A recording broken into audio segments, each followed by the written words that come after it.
প্রিয় দর্শক, আপনাদেরকে স্বাগত জানাই দেশ ও দশের কথা এই শোটির আজকে দ্বিতীয় পর্ব। আমাদের সাথে বরাবরের মতো আছেন শেখ ফরিদ ভাই। শেখ ফরিদ ভাই, আপনাকে স্বাগত জানাই। আপনাকে অসংখ্য ধন্যবাদ এবং আপনার দর্শকদেরকে অসংখ্য ধন্যবাদ। প্রিয় দর্শক, আমরা বাংলাদেশের যে পরিস্থিতি দেখতে পাচ্ছি, সেই পরিস্থিতি কোনোভাবেই ভালো নয়। ভালো নয় তাহলে খারাপ? কতটুকু খারাপ এই ব্যাখ্যা করাটা এখন কঠিন ব্যাপার। কারণ ভয়ঙ্কর এক পরিস্থিতির মধ্য দিয়ে প্রত্যেকটা দিন আমরা পার করছি। কোনো আইনের শাসন নেই, মানুষের নিরাপত্তা নেই। আমরা একটি ভিডিও এখন দেখব। এই ভিডিওটিতে দেখতে পাচ্ছেন চট্টগ্রামে গণতান্ত্রিক ছাত্র জোটের কর্মসূচিতে হামলা। ইন্ডিপেন্ডেন্ট টেলিভিশনের সৌজন্যে এই হামলাটির ব্যাপারে আপনারা জানেন, অনেকেই দেখেছেন যে নারীদেরকেও, মানে আন্দোলনরত নারী সদস্যদেরকে জামাত শিবিরের গুন্ডা বাহিনী, মানে শিবিরের যে ক্যাডার, সেই ক্যাডার এসে লাথি মেরেছে এবং তাকে একদিনের মাথায় আদালত জামিন দিয়েছে। দেশের বিচার ব্যবস্থা কেমন, কোন পর্যায়ে আছে নিশ্চয়ই আপনারা জানেন, বোঝেন। এটি আর নতুন করে বলার কোনো অপেক্ষা রাখে না। চলুন আমরা এই ভিডিওটি দেখি, এখানে কি হয়েছে ঘটনাটি।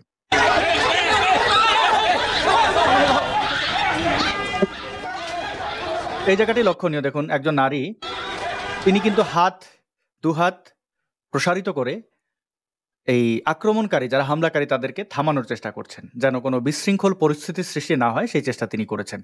আমরা যদি দেখি, দেখুন কতিপয় ছাত্ররা হামলাকারী জামাত শিবিরকে থামানোর চেষ্টা করছেন, কিন্তু দেখতে পাবেন এইখানে আছে জামাত শিবিরের গুন্ডা, এখানেই দেখতে পাবেন এক গুন্ডাকে। তো তার যে মুক্তি দেওয়া হলো, দেখছেন এই সেই গুন্ডা পেছন দিক থেকে এসেছে। এখন এই গুন্ডাটি এই লাল টি শার্ট পরা লোকটিকে পেছন থেকে লাথি মারবেন। এরা চোরাগুপ্তা হামলা করে, কারণ এরা কাওয়ার্ড। এবং এই পাশে যে নারী হাত প্রশস্ত করে মব থামানোর চেষ্টা করছিলেন, তাকেও আঘাত করে ফেলে দিলেন। দেখলেন তো? নিশ্চয়ই আপনারা স্পষ্টভাবে দেখতে পাচ্ছেন একজন নারীকে। এরা, আমি বারবার বলি, এই ইসলামপন্থী সন্ত্রাসীরা, এরা প্রচন্ড নারী বিদ্বেষী।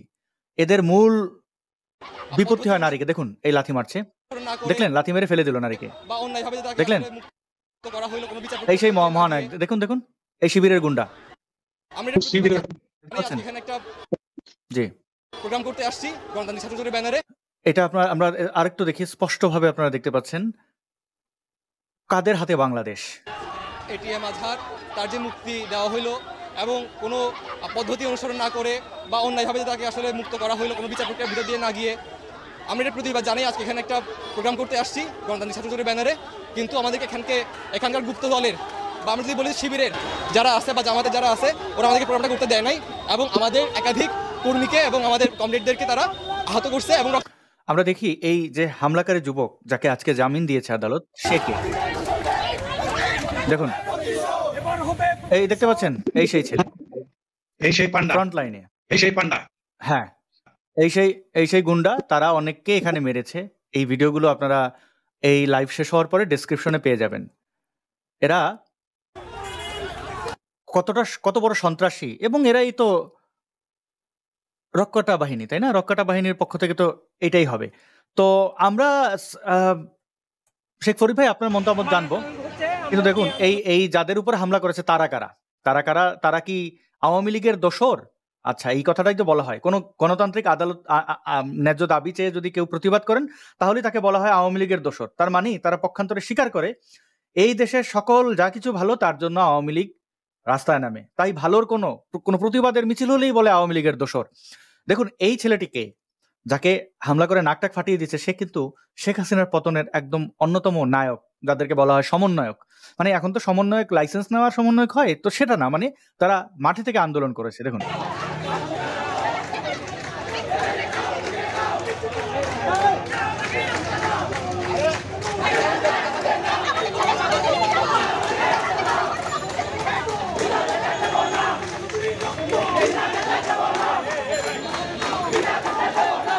মারার কারণ হচ্ছে আমরা যে আন্দোলন সামিল হলাম তারা এটা করতে দিবে না। একটা গণতান্ত্রিক রাষ্ট্রে কিভাবে এইভাবে আমরা কোথায় যাবো? আমরা ফ্যাসিবাদ বিরোধী আন্দোলন করছি, আমাদের এখন আওয়ামী লীগের দোষর বলতেছে। দেখুন ও শেখ হাসিনা বিরোধী আন্দোলনে একজন আহত।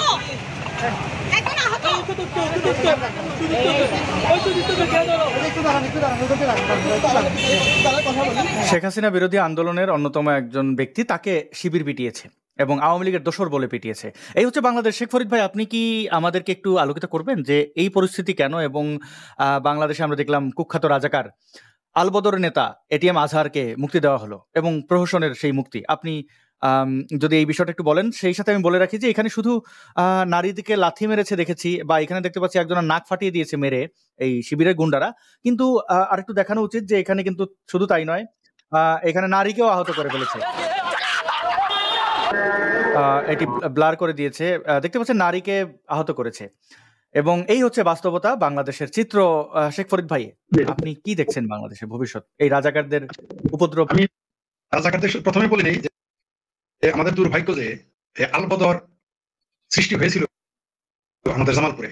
শেখ ফরিদ ভাই, আমি দুঃখিত, একটু আপনাকে একটা থামাতে হয়। আপনাকে ওই দিনের মতো পরিষ্কার দেখতে পাচ্ছি না। আপনি বের হয়ে আবার যদি একটু ঢুকতেন, আপনার শব্দে সমস্যা হচ্ছে, ভিডিও আটকে আটকে যাচ্ছে। এর কারণটা কি আমি জানি না, যদি আপনি একটু চেক করে দেখতেন। আপনি যদি বের হয়ে আবার, হ্যাঁ, আমরা শেখ ফরিদ ভাইকে খুব শীঘ্রই পেয়ে যাব। এর মধ্যে আপনারা নিশ্চয়ই কমেন্ট করে জানাবেন যে আমাদের উভয়ের শব্দ ভালো শুনতে পাচ্ছেন কিনা। শেখ ফরিদ ভাইয়ের যে শব্দ আমি ত্রুটি দেখেছিলাম সেটি আপনারা দেখেছেন কিনা। এবং আমি দুঃখিত যে আমার উচিত ছিল শ্বশুরের আগে এই শব্দ চেক করে নেওয়াটা, কিন্তু সেটা সম্ভব হয়নি। আমরা দেখি যে শেখ ফরিদ ভাই যতক্ষণে আসুন, তার মধ্যে এই সম্পূরক আরেকটি ভিডিও দেখিয়ে নিতে চাই। জামাত শিবির রাজাকার এদের আসলে অবস্থান কি, এবং এবং এরা এরা এই যে জামাতের গুন্ডা, আমি দেখাচ্ছি আপনাদেরকে। নিশ্চয়ই একে চেনেন, এই এই জিন্দাপীর হিসেবে খ্যাত জামাতের আমির। সে কি বলেছিল আর তার চেলারা কি করেছে দেখুন। তার যে মুক্তি দেওয়া হইলো এবং কোনো পদ্ধতি মা একজন বোন একজন মেয়ে দেশে নাগরিক হয়ে বলবে আমি দেশের গর্বিত নাগরিক। লাথি খেয়ে গর্বিত নাগরিক বলবে, মানে প্রহসনের আর কি কি বাকি রেখেছেন এই এই ইসলামিক সন্ত্রাসীরা, সেটি একটি বড় কথা। আমরা শেখ ফরিদ ভাই আপনাকে পেয়েছি, আপনি যদি আমাদেরকে একটু জানাতেন যে এই রাজাকারের মুক্তি কেন এবং আক্রমণ কেন। আমার কথা কি শোনা যাচ্ছে এখন? আপনার কথা শোনা যাচ্ছে, ভিডিও আটকে আটকে আসছে। ঠিক আছে, আপনি কন্টিনিউ করেন, আমরা দেখি। নেটওয়ার্ক তো এরকম হচ্ছে, যাই হোক। ধন্যবাদ আপনাকে। সবচাইতে দুঃখজনক যে আলবদরটা তৈরি হয়েছিল, আলবদর সংগঠন প্রথমে প্রতিষ্ঠা পেয়েছিল আমাদের জামালপুরে। যাই হোক, সেই আলবদরের ছিল এটি। আপনি কি আমার কথা শুনতে পাচ্ছেন না? আমি অন্য শুনতে পাচ্ছি, আমি শুনতে পাচ্ছি। দর্শকরা একটু জানাবেন শুনতে পাচ্ছেন কিনা। তো সবচেয়ে আপনি এখানে খেয়াল করেন, আপনি প্রথমেই বলেছেন যে শুরুতে যে এই যে গুপ্ত বাহিনী বা এই জামাত, এই ধর্মীয় মৌলবাদী, এই যে ইসলামিস্ট যারা, তাদের কিন্তু সবার আগে তাদের ক্ষোভ থাকে নারী শক্তির উপরে। এরা নারীদের কখনো পছন্দ করে না। এরা একই সাথে যেমন মুক্ত চিন্তার মানুষ পছন্দ করে না, গণতান্ত্রিক মানুষ পছন্দ করে না, সমাজতান্ত্রিক মানুষ পছন্দ করে না, নারী তো এরা আরো পছন্দ করে না। কিন্তু এদেরকেই আবার দেখবেন, এদেরই যারা লেজুর বৃত্তি করে, তাদের ওই যে ইসলামিক ছাত্রী সংস্থা, তাদের যে কি যেন গ্রুপ আরো আছে, এগুলো গিয়ে দেখবেন ভিসির সামনে ঠিকই যায়, তখন এদের সমস্যা নেই। আপনি দেখেন, আপনি কি সেভেন সিস্টার্সদের কথা বলছেন? সেভেন সিস্টার্স খেয়ে ফেলবে বললো, আমরা দেখতে পেলাম জামায়াতের ব্যানারে সেভেন সিস্টার্স হাজির হলো। যদি আসলে বিষয়টা অনেকের মাথার উপর দিয়ে যেতে পারে, আমি একটু যদি দেখাই সেভেন সিস্টারকে দেখিয়ে দেন। জামাতের শিবিরের সাবেক ক্যাডার কিভাবে নিয়াজি দেখা যায়, এই যে সে আমাদের সেই জামাতের সেভেন সিস্টার্স, সেই মগবাজারের সেভেন সিস্টার্স। ঠিকই বলছেন, আপনার বুদ্ধির তারিফ করতে হবে, বলার সাথে সাথেই আপনি রেডি রাখেন। ধন্যবাদ আপনাকে।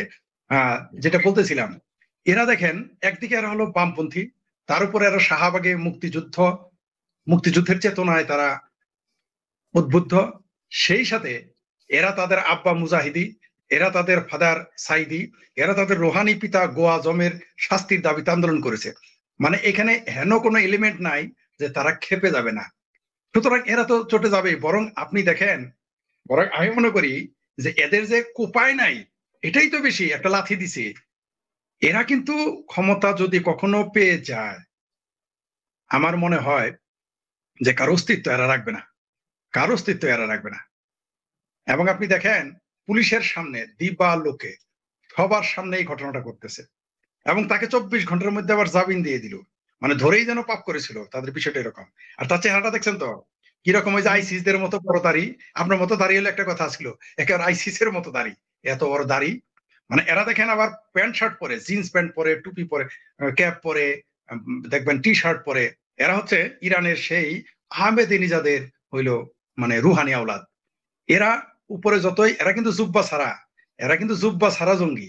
মানে জঙ্গিদের তো আমরা দেখি যে জুব্বা, দাড়িয়ালা, টুপিয়ালা, পাগড়িয়ালা, এরা কিন্তু তা না, এরা করে প্যান্ট শার্ট পরা।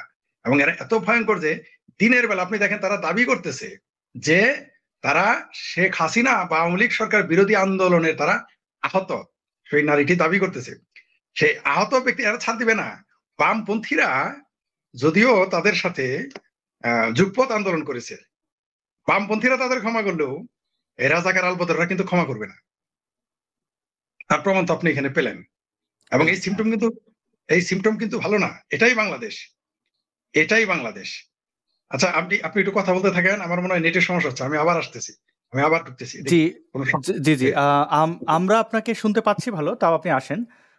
যে যুবকের কথা বলা হচ্ছিল, শেখ ফরিদ ভাই বলছিলেন যে আপনি শেখ ফরিদ ভাই ডিভাইসটা বন্ধ করে চালু করতে পারেন। সেই গুন্ডাটা আসলে দেখুন, এই সেই গুন্ডা যার পুরো একটা জঙ্গি, দেখতে পাচ্ছেন? এবং জামাত শিবিরের সন্ত্রাসীরা এরকমই হয়, আপনারা যারা দেখছেন। এবং এরা এতটাই গাদ্দার, এরা এতটাই বেইমান যে যাদের উপর দিয়ে তারা ক্ষমতা পেয়েছে, মানে এই নারীরা, বামপন্থীরা রাস্তায় না নামলে শেখ হাসিনা পতন হতো না। তো আমরা বাংলাদেশে আরো কয়েকজন শিক্ষিকার উপরে তারা নারীদের সমান অধিকার কেন চেয়েছিলেন, এই জন্য তাদের মেরে ফেলতে হবে, কেটে ফেলতে হবে, এমনটা মনে করছে এই রাজাকারের উত্তরসূরিরা, বর্তমান প্রজন্ম যারা রাজাকারদেরকে আদর্শ মনে করে এই রাজনীতিটা করে, অর্থাৎ জামাত শিবিরের রাজনীতি করে। তো তারা সুস্পষ্টভাবে আমাদেরকে জানান দিচ্ছে যে তারা এই সন্ত্রাসে বিশ্বাস করছে এবং তারা এই দেশটাকে ধ্বংস করতে এসেছে। এতে তো আমাদের কারোরই কোনো সন্দেহ নেই, তাদের কার্যক্রমে এটা স্পষ্ট হচ্ছে। তো নারীর উপরে এই আক্রমণ এবং তাদের যে জঘন্য অবস্থান, সেই অবস্থান থেকে আমরা কি বুঝলাম, কি পেলাম, এটা আমরা বিস্তারিতভাবে জানবো শেখ ফরিদ ভাইয়ের কাছ থেকে। তার মধ্যে আরেকজন নারীর বক্তব্য আমি দেখাই। বালোচ একজন নেত্রী, তো ওনার নাম হচ্ছে কুইটাতে করেছেন ওই ভদ্রমহিলার নাম মাহারাং বালোচি। হ্যাঁ, মাহারাং বালোচি, এখানেই লেখা আছে মাহারাং বালোচি। উনি দেখুন একটা কথা বলেছেন যে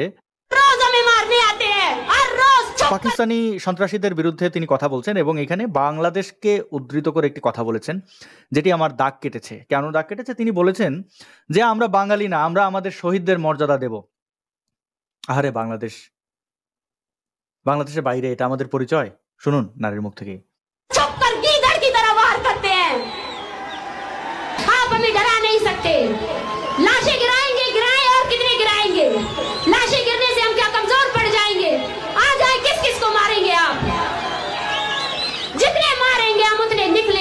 और हमारी हर नस्ल आपके खिलाफ सिर्फ मुजम्मत का ही रास्ता अपनाएगी।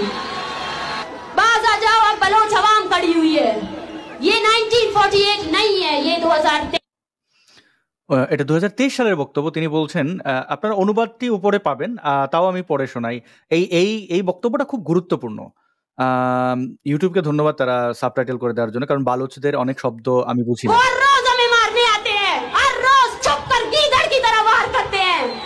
এখানে বলছেন যে ওরা প্রতিদিন আমাদেরকে মারতে আসে, শিয়ালের মতো চুপি সরে আক্রমণ করে।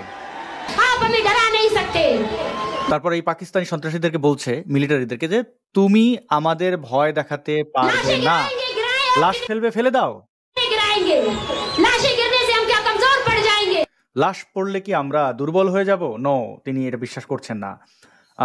শেখ ফরিদ ভাই, আপনাকে স্বাগত। আমি এই প্রসঙ্গটিতে যাব, আপনি ছিলেন না বলে আমি একটু এটা দর্শকদের দেখাচ্ছিলাম। বালোচ এক নারীর সে দুঃসাহসিক বক্তব্য, আপনার কাছে যাব। আপনি জামাত শিবির সম্পর্কে যদি একটু বলতেন, এই রাজাকারের খালাস পাওয়া এবং জামাত শিবিরের সন্ত্রাসীদের এই আচরণ, এই পুরো বিষয়টি। আপনাকে খুব ভালো দেখতে পাচ্ছি, পরিষ্কার দেখতে পাচ্ছি এবং শুনতে একদম পরিষ্কার। আগে ডিভাইসটা ভালো ছিল না। জি, right, thank you very much. আমরা দুঃখিত, আমি নিজে আসাদ নূরের কাছে এবং দর্শকদের কাছে দুঃখিত, আমি আসলে টেকনোলজি দুর্বল। যাই হোক, যা বলতেছিলাম, আপনি দেখেন এই শিবিরেরা, আপনি যখন শিবির ইসলামী ছাত্র সংঘ থেকে নাম পাল্টে তারা ইসলামী ছাত্র শিবির নাম গ্রহণ করলো, মানে খোলস পাল্টালো। সাপে যেমন শীতকাল গেলে খোলস পাল্টে ফেলে, এরা তেমন খোলস পাল্টে ইসলামী ছাত্র সংঘ, যারা তাদের আব্বা ছিল আল বদর, আল শামস, রাজাকার, এদের কি হচ্ছে বাচ্চা হচ্ছে ইসলামী ছাত্র শিবির। সেটা থেকে আবার খোলস নিয়ে তারা ইসলামী ছাত্র সংঘ থেকে ইসলামী ছাত্র শিবির। আপনি দেখেন বাংলাদেশের সবচেয়ে বেশি ছাত্র ইউনিয়নের কর্মীকে হত্যা করেছে এই যে আজকে যে প্যানিক ভট্ট দেখেন, এই যে প্যানিক ভট্ট সে নিজে কিন্তু আন্দোলন করছে ছাত্র ইউনিয়নের পক্ষে। না, ওনার একটা ভালো নাম হয়েছে ল্যাংটা সুলেমান। আমি ওই ভিডিওটা অনেক জায়গায় দেখেছি, এরকম এআই আর্টিফিশিয়াল দিয়ে এরকম চমৎকার একটা ভিডিও। ওকে, ল্যাংটা সুলেমান জি, রাইট। যাই তাহলে আমরা তাকে প্যানিক ভট্টর বর্তমান নাম, ডিজিটাল নাম ল্যাংটা সুলেমান। এই ল্যাংটা সুলেমানও কিন্তু শিবিরের বিরুদ্ধে আন্দোলন করেছে, ফাইট করেছে। এগুলো সে কিন্তু একসময় গর্ব করে বলেছে। আপনি তখন জানেন গণজাগরণ মঞ্চে যখন সে সেগুলো বলতো আমাদের, আমরা শুনতাম তার গল্প, ঠিক আছে? লাখো জনতার ভিড়ে তখন এগুলো আমাদের মুখে মুখে শোনাইতেন। এই প্যানিক ভট্ট ওরূপে মানে নয়া নাম হচ্ছে ল্যাংটা সুলেমান। তো ল্যাংটা সুলেমানের বর্তমান এখন আপনি দেখেন আনু মোহাম্মদ স্যার কিন্তু এখন নীরব। আনু মোহাম্মদ স্যারকে কিন্তু এখন কথা বলতে শুনতেছেন না। এই যে তার বাম সংগঠনকে যে এইভাবে লাথি মারলো, তাও একটা নারীর উপরে, আপনি দেখেন কোনো বিবৃতি নাই, আনু মোহাম্মদের কোনো বিবৃতি নাই, বদরুদ্দিন কুমার ভাঙ্গার কোনো বিবৃতি নাই, তারপর আপনার সলিমুল্লাহ খানের কোনো বিবৃতি নাই, তারপরে দেখবেন আপনি দৃক শহীদুল যে হচ্ছে মূলত বাংলাদেশের এই হামাস জঙ্গিদের মদত, বাংলাদেশের হামাস, আধুনিক হামাস বুঝছেন তো, এই যে যাদের সিরাজ গ্রুপ, তারপর বামপন্থীদের যে তৈরি করে হামাসি, এটা কিন্তু মূল দায়িত্ব হচ্ছে এই দৃক শহীদুল। আপনার কি মনে আছে অরুন্ধতী রায় আসছিল বাংলাদেশে, ঢাকায়, ধানমন্ডিতে, মনে আছে আপনার? কি খেয়াল থাকার কথা আপনার? হ্যাঁ, এই সকল বদমাশদের আমি দেখছি। এই অরুন্ধতী রায় কার সাথে ছবি আছে? আর ভারতের যত জঙ্গি, পোশাক পরা জঙ্গিদের সাথে তার ছবি পর্যন্ত আছে। এর জন্য যদিও তার মামলা চলমান। আপনি দেখেন এই শিবিরেরা, এদের কাজটা কি? এরা প্রথমে যাবেন যে কোনো কলেজে, দেখবেন ইউনিভার্সিটিতে আগে একটা মসজিদ বানাবে। প্রথমে না, যে কোনো মূল্যে তার একটা মসজিদ বানাবে। যেমন আমি যে কলেজে পড়েছি, সরিষাবাড়ি কলেজ, আমি যখন কলেজে পড়েছি তখন মসজিদ ছিল না। শিবিরেরা কি করছে জানেন? আস্তে আস্তে আস্তে আস্তে তখন তো বিএনপি পাওয়ারে, বিএনপিতে আমাকে তো একটা নামাজের জায়গা দরকার, একটা মসজিদ দরকার। খালি জায়গায় খেতের জমির মধ্যে একটা মসজিদ বানাইলো, কলেজের গেটে ঠিক মুখোমুখি, একেবারে প্রাইম পজিশনে। ওরা জানে 20 বছর পরে এটা খুব কাজে দিবে। এবং সত্যি সত্যি সেই মসজিদ থেকে তাদের ছাত্র রাজনীতি, তারা ছাত্র শিবিরগিরি করেছে। আর যেগুলো কেন্দ্রীয় মসজিদ থেকে, ওগুলো তারা কোরআনের আসর বসাবে। আমি বলতেছি না যে তাদের ধর্ম করার অধিকার নেই, তাদের সময় ধর্ম যে মানে মানবে, যে মানে না মানবে না, কিন্তু ধর্মের নামে তারা সেখানে লেবাস পরে রাজনীতি করা শুরু করে। আর এদের প্রশিক্ষণ দেয়। এদের আপনি দেখবেন ঢাকা হোক, শুধুমাত্র এরা। শেখ ফরিদ ভাই, আমি ইয়াতে যাব, মানে এই শিবিরের এই যে মসজিদ বানানো, ওইখান থেকে যাব। অনেকেই কনটেক্সট চাইছেন যে ল্যাংটা সুলেমানটাকে একটু যদি আমরা 10 সেকেন্ডের ভিডিওটা দেখি। এটা হচ্ছে আসলে একটু যদি এটা আসলে তার আসলে খুব বাজে একটা বিষয়, কি বলি, গানটা দেখেন।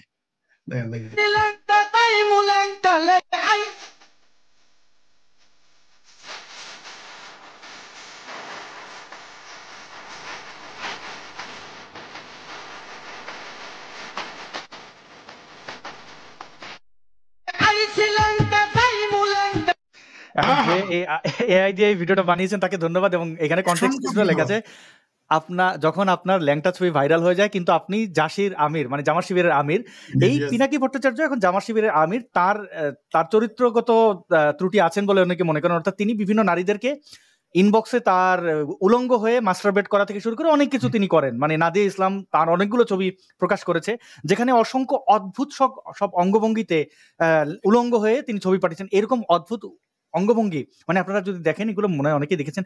আমার শুধু একজন পুরুষ মানুষ হিসেবে আমার শুধু জানার ইচ্ছা যে একজন নারী তার দেহের বিভিন্ন ভাবে পোজ দিয়ে আমরা মডেলদের দেখি, সেটা একটা আবেদনময়। একটা পুরুষ কিভাবে এরকম, মানে কি অদ্ভুত সব পোজ দিয়ে সে উলঙ্গ ছবি পাঠিয়েছে, এইভাবে কোনো নারীরা ইমপ্রেসড হন কিনা, আসক্ত, আমি জানি না। এবং তার নাদিয়া ইসলাম দাবি করেছিলেন তিনি 3 ইঞ্চি, মানে কি 3 ইঞ্চি আই ডোন্ট নো।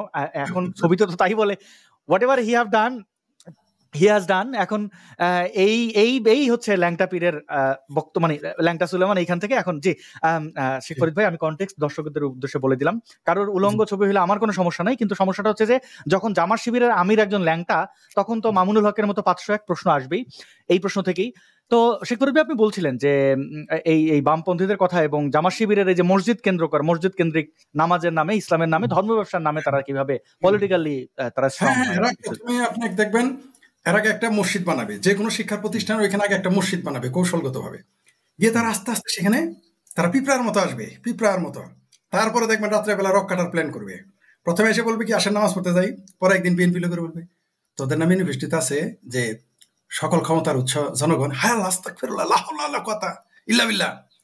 আবার বলবে দেখ আওয়ামী লীগের কিন্তু ভারতের দালালি, আবার আওয়ামী লীগের গিয়ে বলবে ভাই তোমরা তো সব ঠিকই আছো, বঙ্গবন্ধু তো ইসলামী ফাউন্ডেশন ঠিক, মানে দুর্বল হইলে, মানে মদিনার সনদের মতো, যখন সে দুর্বল তখন এগুলো বলবে যে বঙ্গবন্ধু ফাউন্ডেশন ঠিক আছে।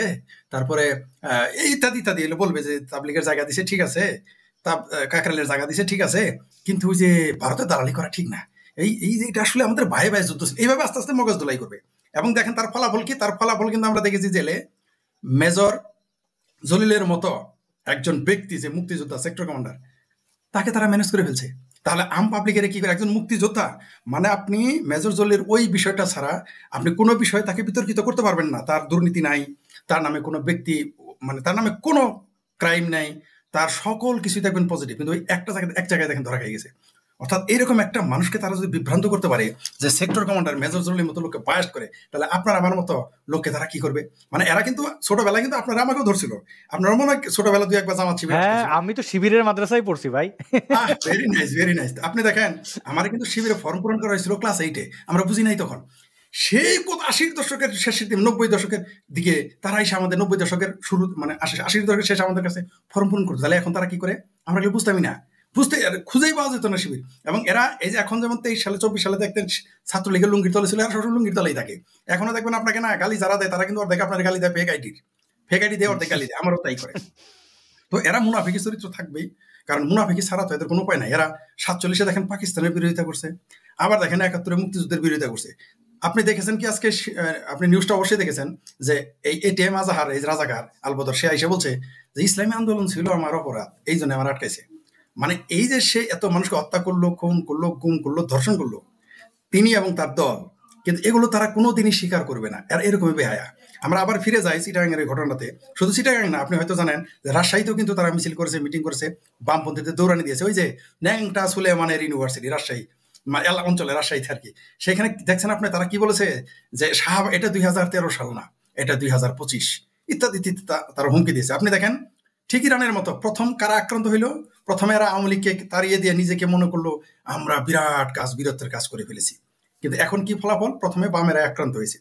আপনি দেখেন আওয়ামী লীগ কিন্তু টিকে যাবে এক সময়, কারণ 40% যার এখনো সমর্থন, সে কোনো না কোনো ভাবে, যেহেতু এই দেশের মাটির সাথে তার সম্পর্ক, যারা দুর্নীতি করেছে, চাঁদাবাজি করেছে, আর অন্যান্য অনেক অন্যায় কাজ করেছে, তাদের বিষয় আলাদা। কিন্তু আওয়ামী লীগের তো ম্যাক্সিমাম মানুষ তো বাংলাদেশে ছিল, আছে এবং থাকবে। কারণ আমরাও যদি আমার যদি লাইফ থ্রেট না থাকতো, আমরা কিন্তু দেশ ছাড়তাম না, কোনো অবস্থাতেই না, আমরাও দেশ ছাড়তাম না, তাই না? পালানোর তো সুযোগই নেই, কারণ আমরা তো কারো টাকা মারি নাই, কেউ তো আমাদের কাছে 10 টাকা পাবো না, রাষ্ট্রের 10 টাকা চুরিও করি নাই। বরং আপনার দ্বারা আজকে আমি জনগণকে বলে দিই, যারা আমাদের বলেন আমরা বিদেশে আসছি, পালায় আসছি, শুনেন, আমরা লুটপাট করি, আমাদের কেউ টাকা দেয়। আসাদের $1000 হলেও বাংলাদেশে কিন্তু গেছে, মানে রেমিটেন্স গেছে বাংলাদেশে। আমার কিন্তু $1000 হলেও বাংলাদেশে রেমিটেন্স আমাদের মাধ্যমে যায়। আমরা কিন্তু বাংলাদেশ থেকে এনে এখানে খাই না। অর্থাৎ আমাদের খাওয়ার পরে যদি 10 টাকা বাঁচে, আমরা চেষ্টা করি দেশে পাঠানোর, বা কেউ যাতে দেশে পাঠায় আমরা সেই চিন্তা করি। আমরা কখনো অর্থনৈতিকভাবে আমাদের কেউ বলতে, আমরা যারা প্রগ্রেসিভ মানুষ, কেউ মায়ের পেটের কেউ জন্মই নেয় না যে বলবে আসাদের কাছে 10 টাকা পায়, বা আসাদ 10 টাকা মেরে এসেছে, বা ফরিদের কাছে 10 টাকা পায়, 10 টাকা মেরে এসেছে। ঠিক আছে, লেনদেন থাকতে পারে, সেটা আলাদা, কিন্তু এটা কেউ প্রতারণা করছে, কেউ পৃথিবীর আমাদের বিরুদ্ধে এই অভিযোগ আনতে পারেনি, ভবিষ্যতেও পারবে না। এটা ক্লিয়ার করার কারণ আছে, কারণ আপনার সাথে ভিডিও করার পরে আমার অনেক কিছু বলছে, ওটা নিয়ে আমরা পরে আরেকদিন এই বিষয়ে একদিন লাইভ করবো আমাদের ব্যক্তি জীবন নিয়ে। আপনি দেখেন এই জামাতিরা প্রথমে থাকলো ছাত্রলীগের, প্রথমে জিয়ার ক্যাপের ভিতর দিয়ে তারা আসলো, জিয়ার ক্যাপের ভিতর দিয়ে আইসা আওয়ামী লীগের জুব্বার নিচে ঢুকে গেল। কি সুন্দর তাদের প্ল্যান দেখেন। আপনি তো তখন অনেক ছোট বা হন নাই, আমরা দেখেছি জিয়ার, শুনেন, জিয়াও কিন্তু আমাদের এলাকার সালাম তালুকদারের কথা আমি বারবার বলছি, এতে আমার আজ পর্যন্ত কেউ প্রতিবাদ করার সাহস পায়নি। কেন পাবে? সেটা তো সত্য। সালাম তালুকদার বিএনপির মহাসচিব ছিল, কে না জানে? তিনি তো আওয়ামী লীগের দালাল ছিলেন না, তিনি আওয়ামী লীগের বিএনপির মন্ত্রী ছিলেন, এবং খালেদা জিয়ার একটা রাইট হ্যান্ড বলা হইতো, এবং তিনি বেঁচে থাকলে অবশ্যই প্রেসিডেন্ট হইতেন। এই সালাম তালুকদার আমার সামনে বলেছিল জামাত কোনো রাজনৈতিক দল, যাদের সাথে আমাদের ঐক্য করতে হবে। আমি বিএনপির বন্ধুদের বলে রাখি, আপনারা যারা ফাল পারেন, শিবির হয়েছেন, বিএনপি থেকে জামাত হন, তাদের উদ্দেশ্যে বলি, আমার এই কথা ডিনাই করা কারো ক্ষমতা থাকলে কইরেন, কারণ সেদিন মিনিমাম 100 লোক ছিল, ওই দিন আমি উপস্থিত ছিলাম। সুতরাং আপনি আমার পারেন। তার কাছে গোলাম আজমকে নিয়ে গেছিল বৈঠক করতে, বলছিল কি জানেন, জামাত কোন রাজনৈতিক দল, ওদের সাথে আমরা বসবো। আর আজকে জামাত বলে বিএনপি লোকেরাই তো দূরের কথা আওয়ামী লীগের লাভালাভি করে। যাই হোক, সেটা অন্য বিষয়। এই শিবিরের একটা প্রাসঙ্গিক, আপনি বলছিলেন জামাত শিবিরের এরা গর্তে লুকিয়ে থাকে, ছদ্মবেশ ধারণ করে, এরা গুপ্ত থাকে, কারণ তারা তাদের পরিচয়, মানে একটা লোক যদি নিজের পরিচয়, বাপের পরিচয়, বংশের পরিচয় লুকায়, আপনি বুঝতে হবে এর কোনো ঝামেলা আছে, হয় চোর, গুন্ডা, বাটপার, নাহলে কোনো অসৎ ধান্দা আসছে। কিন্তু এই যে নব্য মুক্তিযোদ্ধা আপনি যে বলছিলেন যে এরা নিজের পরিচয় লুকায়, আমরা দেখতে পাই 24-এর মুক্তিযোদ্ধা সার্জিস আলম, সে বলতেছে একই কথা, জামাতের সরে সে কেন কথা বলবে? এখানে এই মূল ধান্দাটা কি যদি একটু আমাদের বলতেন। দেখি একটু এই ভিডিওটা দেখেন, সে কি পরামর্শ দিচ্ছে জনসভায় বসে। ইয়াং জেনারেশন একটা গ্রুপ করতে হবে, 2-4টা ফেক আইডি দিয়ে এলাকার বড় বড় সকল নেতাদের মুখোশ উন্মোচন করতে হবে। ইয়াং জেনারেশন একটা গ্রুপ করতে হবে, 2-4টা ফেক আইডি দিয়ে এলাকার বড় বড় সকল নেতাদের মুখোশ উন্মোচন করতে হবে। ইয়াং জেনারেশন একটা ভাই গ্রুপ করতে হবে, আমি 2-4টা যদি ফেক আপনাকে আইডি দিয়ে জানার চেষ্টা করি ফরিদ ভাই, বড় বড় নেতাদের মুখোশ উন্মোচন করবে। আমরা তো রাজনীতিতে দেখেছি মাঠে এসে যে তুমি নেতা ভণ্ড, তুমি চোর, তুমি বাটপার। একটা মানুষের কি হয় যে সামনাসামনি বলা, এই যে আপনি সামনাসামনি বলেন যে এইটা আমি পছন্দ করি না, সমালোচনা লুকাইয়া ফেক আইডি দিয়ে করতে হবে কেন? তার মানে বুঝছেন ওই যে ওত পেতে থাকবে অন্ধকারে আর পিছন থেকে মারবে। বক্তব্য সমাজদার গেলি সাথে কাফে, আমরা ওইদিকে যাবো না। তো এরা তো ওইটা আর মৌদুদিদের কাজ কি? এরা তো আসলে জামাতি না, এরা হলো মৌদুদি বলতে হবে। আবার ময়মনসিংহ অঞ্চলে মৌদুদি, আবার ময়মনসিংহ অঞ্চলে মৌদুদি বলতে কিন্তু মাতালদের বোঝায় যারা মদ খায়, মানে মধুরি ইয়েস, তুই তো তোর বাপ তো মধুদি বা তুই তো মধুদি মানে মদখোর। তো এরা তো আসলে মধুদি, বুঝতে পারছেন? এরা একবার বলে দেখেন এদের কত বড় ভণ্ড আপনি দেখেন না? আপনি অবশ্য মনে আছে ওই যে বালাজারে নেই কি যেন আছে, সে বললো আল্লামা নাম লেখা যাবে না হারাম, আবার সেই বলতেছে আল্লামা আসাইদি ঘরে ঘরে দাও। ঠিক আছে, এইরকম ভণ্ড এরা। এই দেখেন এই শিক্ষাটা কিন্তু সে কই থেকে পেয়েছে? এই শিবির গ্যাংয়ের কাছ থেকে। সে যদিও ছাত্রলীগের লুঙ্গির তলে ছিল, সারজিৎ মলম নাকি ওর নাম, না কি যেন নাম ওর, যে আমি ওকে সারজিৎ মলম বলি, কারণ এই ছেলে মলম বেচলে অন্তত মিলাদ বাম কোম্পানির মতো মালিক হইতে পারতো। যাই হোক, এরা কিন্তু পরিকল্পিত, এই দেখেন ছদ্মবেশে এরা ছাত্রলীগে ঢুকেছিল, ঠিক এরা সবসময় এই কাজটা করবে এবং ভবিষ্যতে এরা যখন আবার চাপে পড়বে এরা এই কাজটাই করবে। এতে বোঝা গেল এই যে বাংলাদেশে যে প্রগতিশীল মানুষ নিয়ে বাংলাদেশে বনাঢ্য এবং যাদের রাজনৈতিক জীবন বর্ণিল, যারা মুক্তিযোদ্ধা, এদের বিরুদ্ধে যে অপপ্রচার এরা চালাইছে এখন তো ক্লিয়ার। এতেই তো বোঝা গেল যারা ফেক আইডিতে, আপনি দেখেন, আমি জানি না আওয়ামী লীগের কতগুলো ফেক আইডি আছে, তবে এটা আমি বলে দিতে পারি বাংলাদেশে যত ফেক আইডি আছে তার 80% হচ্ছে জামাত শিবিরের। এটা আপনি নিশ্চিত থাকবেন। এটা কিন্তু তারা পেইড এজেন্ট। এরা কিন্তু এক একজনে 20টা 30টা 50টা করে ফেক আইডি বানায় এবং এরা কিন্তু এদের বেতনভুক্ত। আপনাকে গালি দেওয়ার জন্য, আমাকে গালি দেওয়ার জন্য এরা বেতনভুক্ত, তসলিমা নাসরিনকে গালি দেওয়ার জন্য এরা কিন্তু বেতনভুক্ত। আর আইডি খাইতে পারলে তারা তাদের 72 হুরো দিবে বেহেস্তে গেলে আর কি, বুঝতে পারছেন? এটা তো আপনি জানেনই। ইদানিং আপনি এক্সপার্ট দেখে আপনার এখন খাইতে পারেন, আগে আপনারটাও খায় আর মনে করছে যে চেল চালায় বেহেস্তে চলে যাবে। আসাদুর আইডি খাইতে পারলেই চেল চালায় বেহেস্তে চলে যাবে। এখন তো আমার আইডি নিয়ে আপনি তো জানেন যে আমার ইউটিউবে কোনো কথাই বলতে দেয় না, তাই তো আপনার এখানে আসা, আপনি আমাকে সুযোগ দিয়েছেন, এটা আপনাকে স্পেশাল থ্যাঙ্কস। এই জন্য আমরা ওই বিষয়ে ফিরে যাই। শিবিরেরা এই বাংলাদেশে শুধু রাজনীতি ধ্বংস করে নেই, শিবিরেরা এই দেশের শিক্ষা ব্যবস্থা ধ্বংস করেছে। শিবিরেরা পরিকল্পিতভাবে দেখেন কোচিং সেন্টার, এই কোচিং সেন্টারকে তারা টিকিয়ে রেখেছিল। প্রথমে তারা, আমার স্পষ্ট মনে আছে, কোচিং সেন্টার প্রথম কারা বানায় জানেন? আপনি আসাদুর হয়তো তখন ছোট অথবা জন্মেন নাই, আমি জানি না আপনার জন্ম তারিখ কত, তো ও তো বললাম আমার 1991 সালে। জি, ও তাহলে আপনি তখন জন্মেন নাই, ও জন্মেনই নাই। তো আমি 92 সালে, আমি বিএ পরীক্ষার্থী 92 সালে। যাই হোক, আপনাকে বলি, যখন প্রথম বাংলাদেশে কোচিং সেন্টার হয়, বামপন্থীরা এবার জ্বলবে আমি জানি, কিন্তু ইতিহাস তো সত্য। তো আমরা দেখতাম কি জানেন, বামপন্থী লোকেরা প্রথম যখন সোভিয়েত ইউনিয়ন ভেঙে যাচ্ছে 80 দশকের শেষে কি করে খাবে, মানে এরা কিন্তু টের পেয়েছিল যে বাম সোভিয়েত ইউনিয়ন ভেঙে যাবে, এরা কোচিং সেন্টার দেওয়া শুরু করলো আর এনজিওতে ঢুকা। ওই দিন যে বললাম কোচিং সেন্টার প্রথম বাংলাদেশে কিন্তু এই বামপন্থীরা, জামাতেরা না।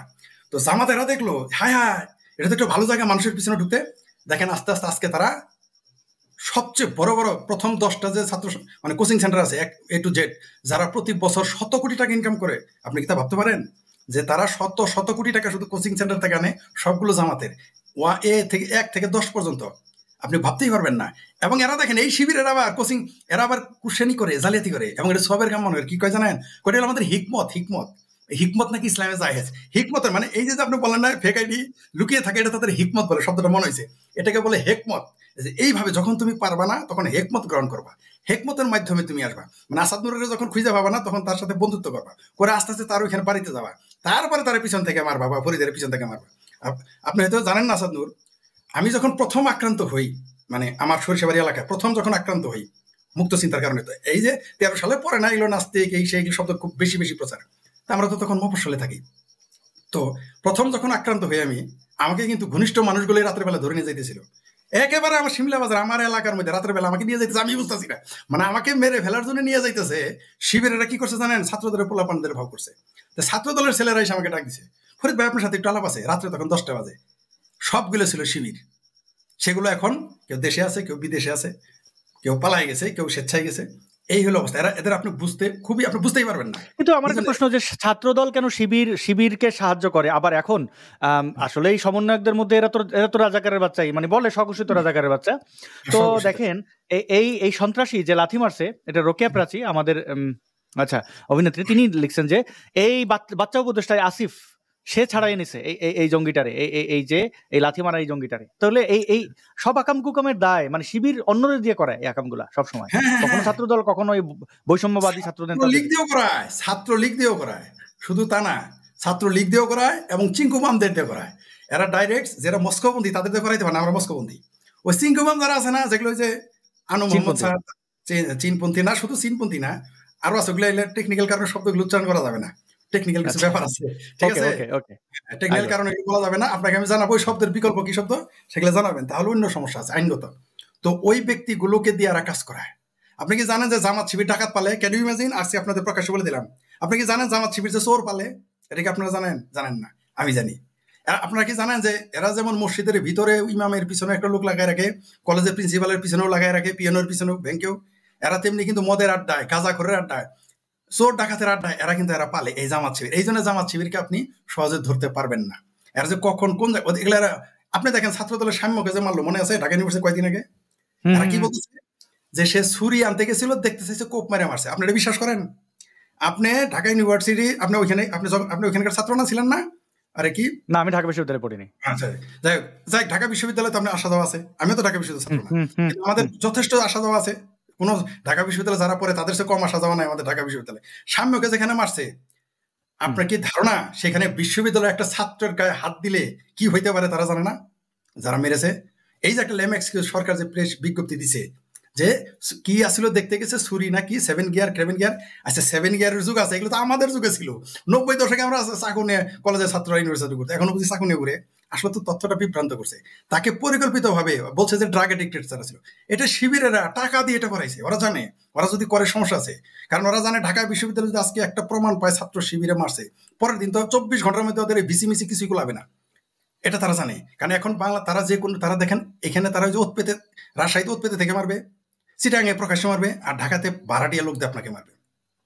আপনি কি মনে করছেন আপনার বিরুদ্ধে যে আন্দোলন হয়েছে এর সামনে কিন্তু কোনোদিন জামাত আসে না, আসছে আপনাকে বা আমাকে মারার জন্য জামাত আসে নাই। কিন্তু গিয়ে দেখেন আপনি, আমি যোগ করছি, আমি যোগ বিয়োগ করে দেখছি, আমরা যারা প্রগ্রেসিভ মানুষ, আমরা যারা মুক্ত চিন্তক, এদের পিছনে দেখবেন জামাতেরাই ফাইনাল ইন্ধনটা দিয়েছে, তারাই উস্কে দিয়ে এগুলো করে, সামনে তারা আসবে না।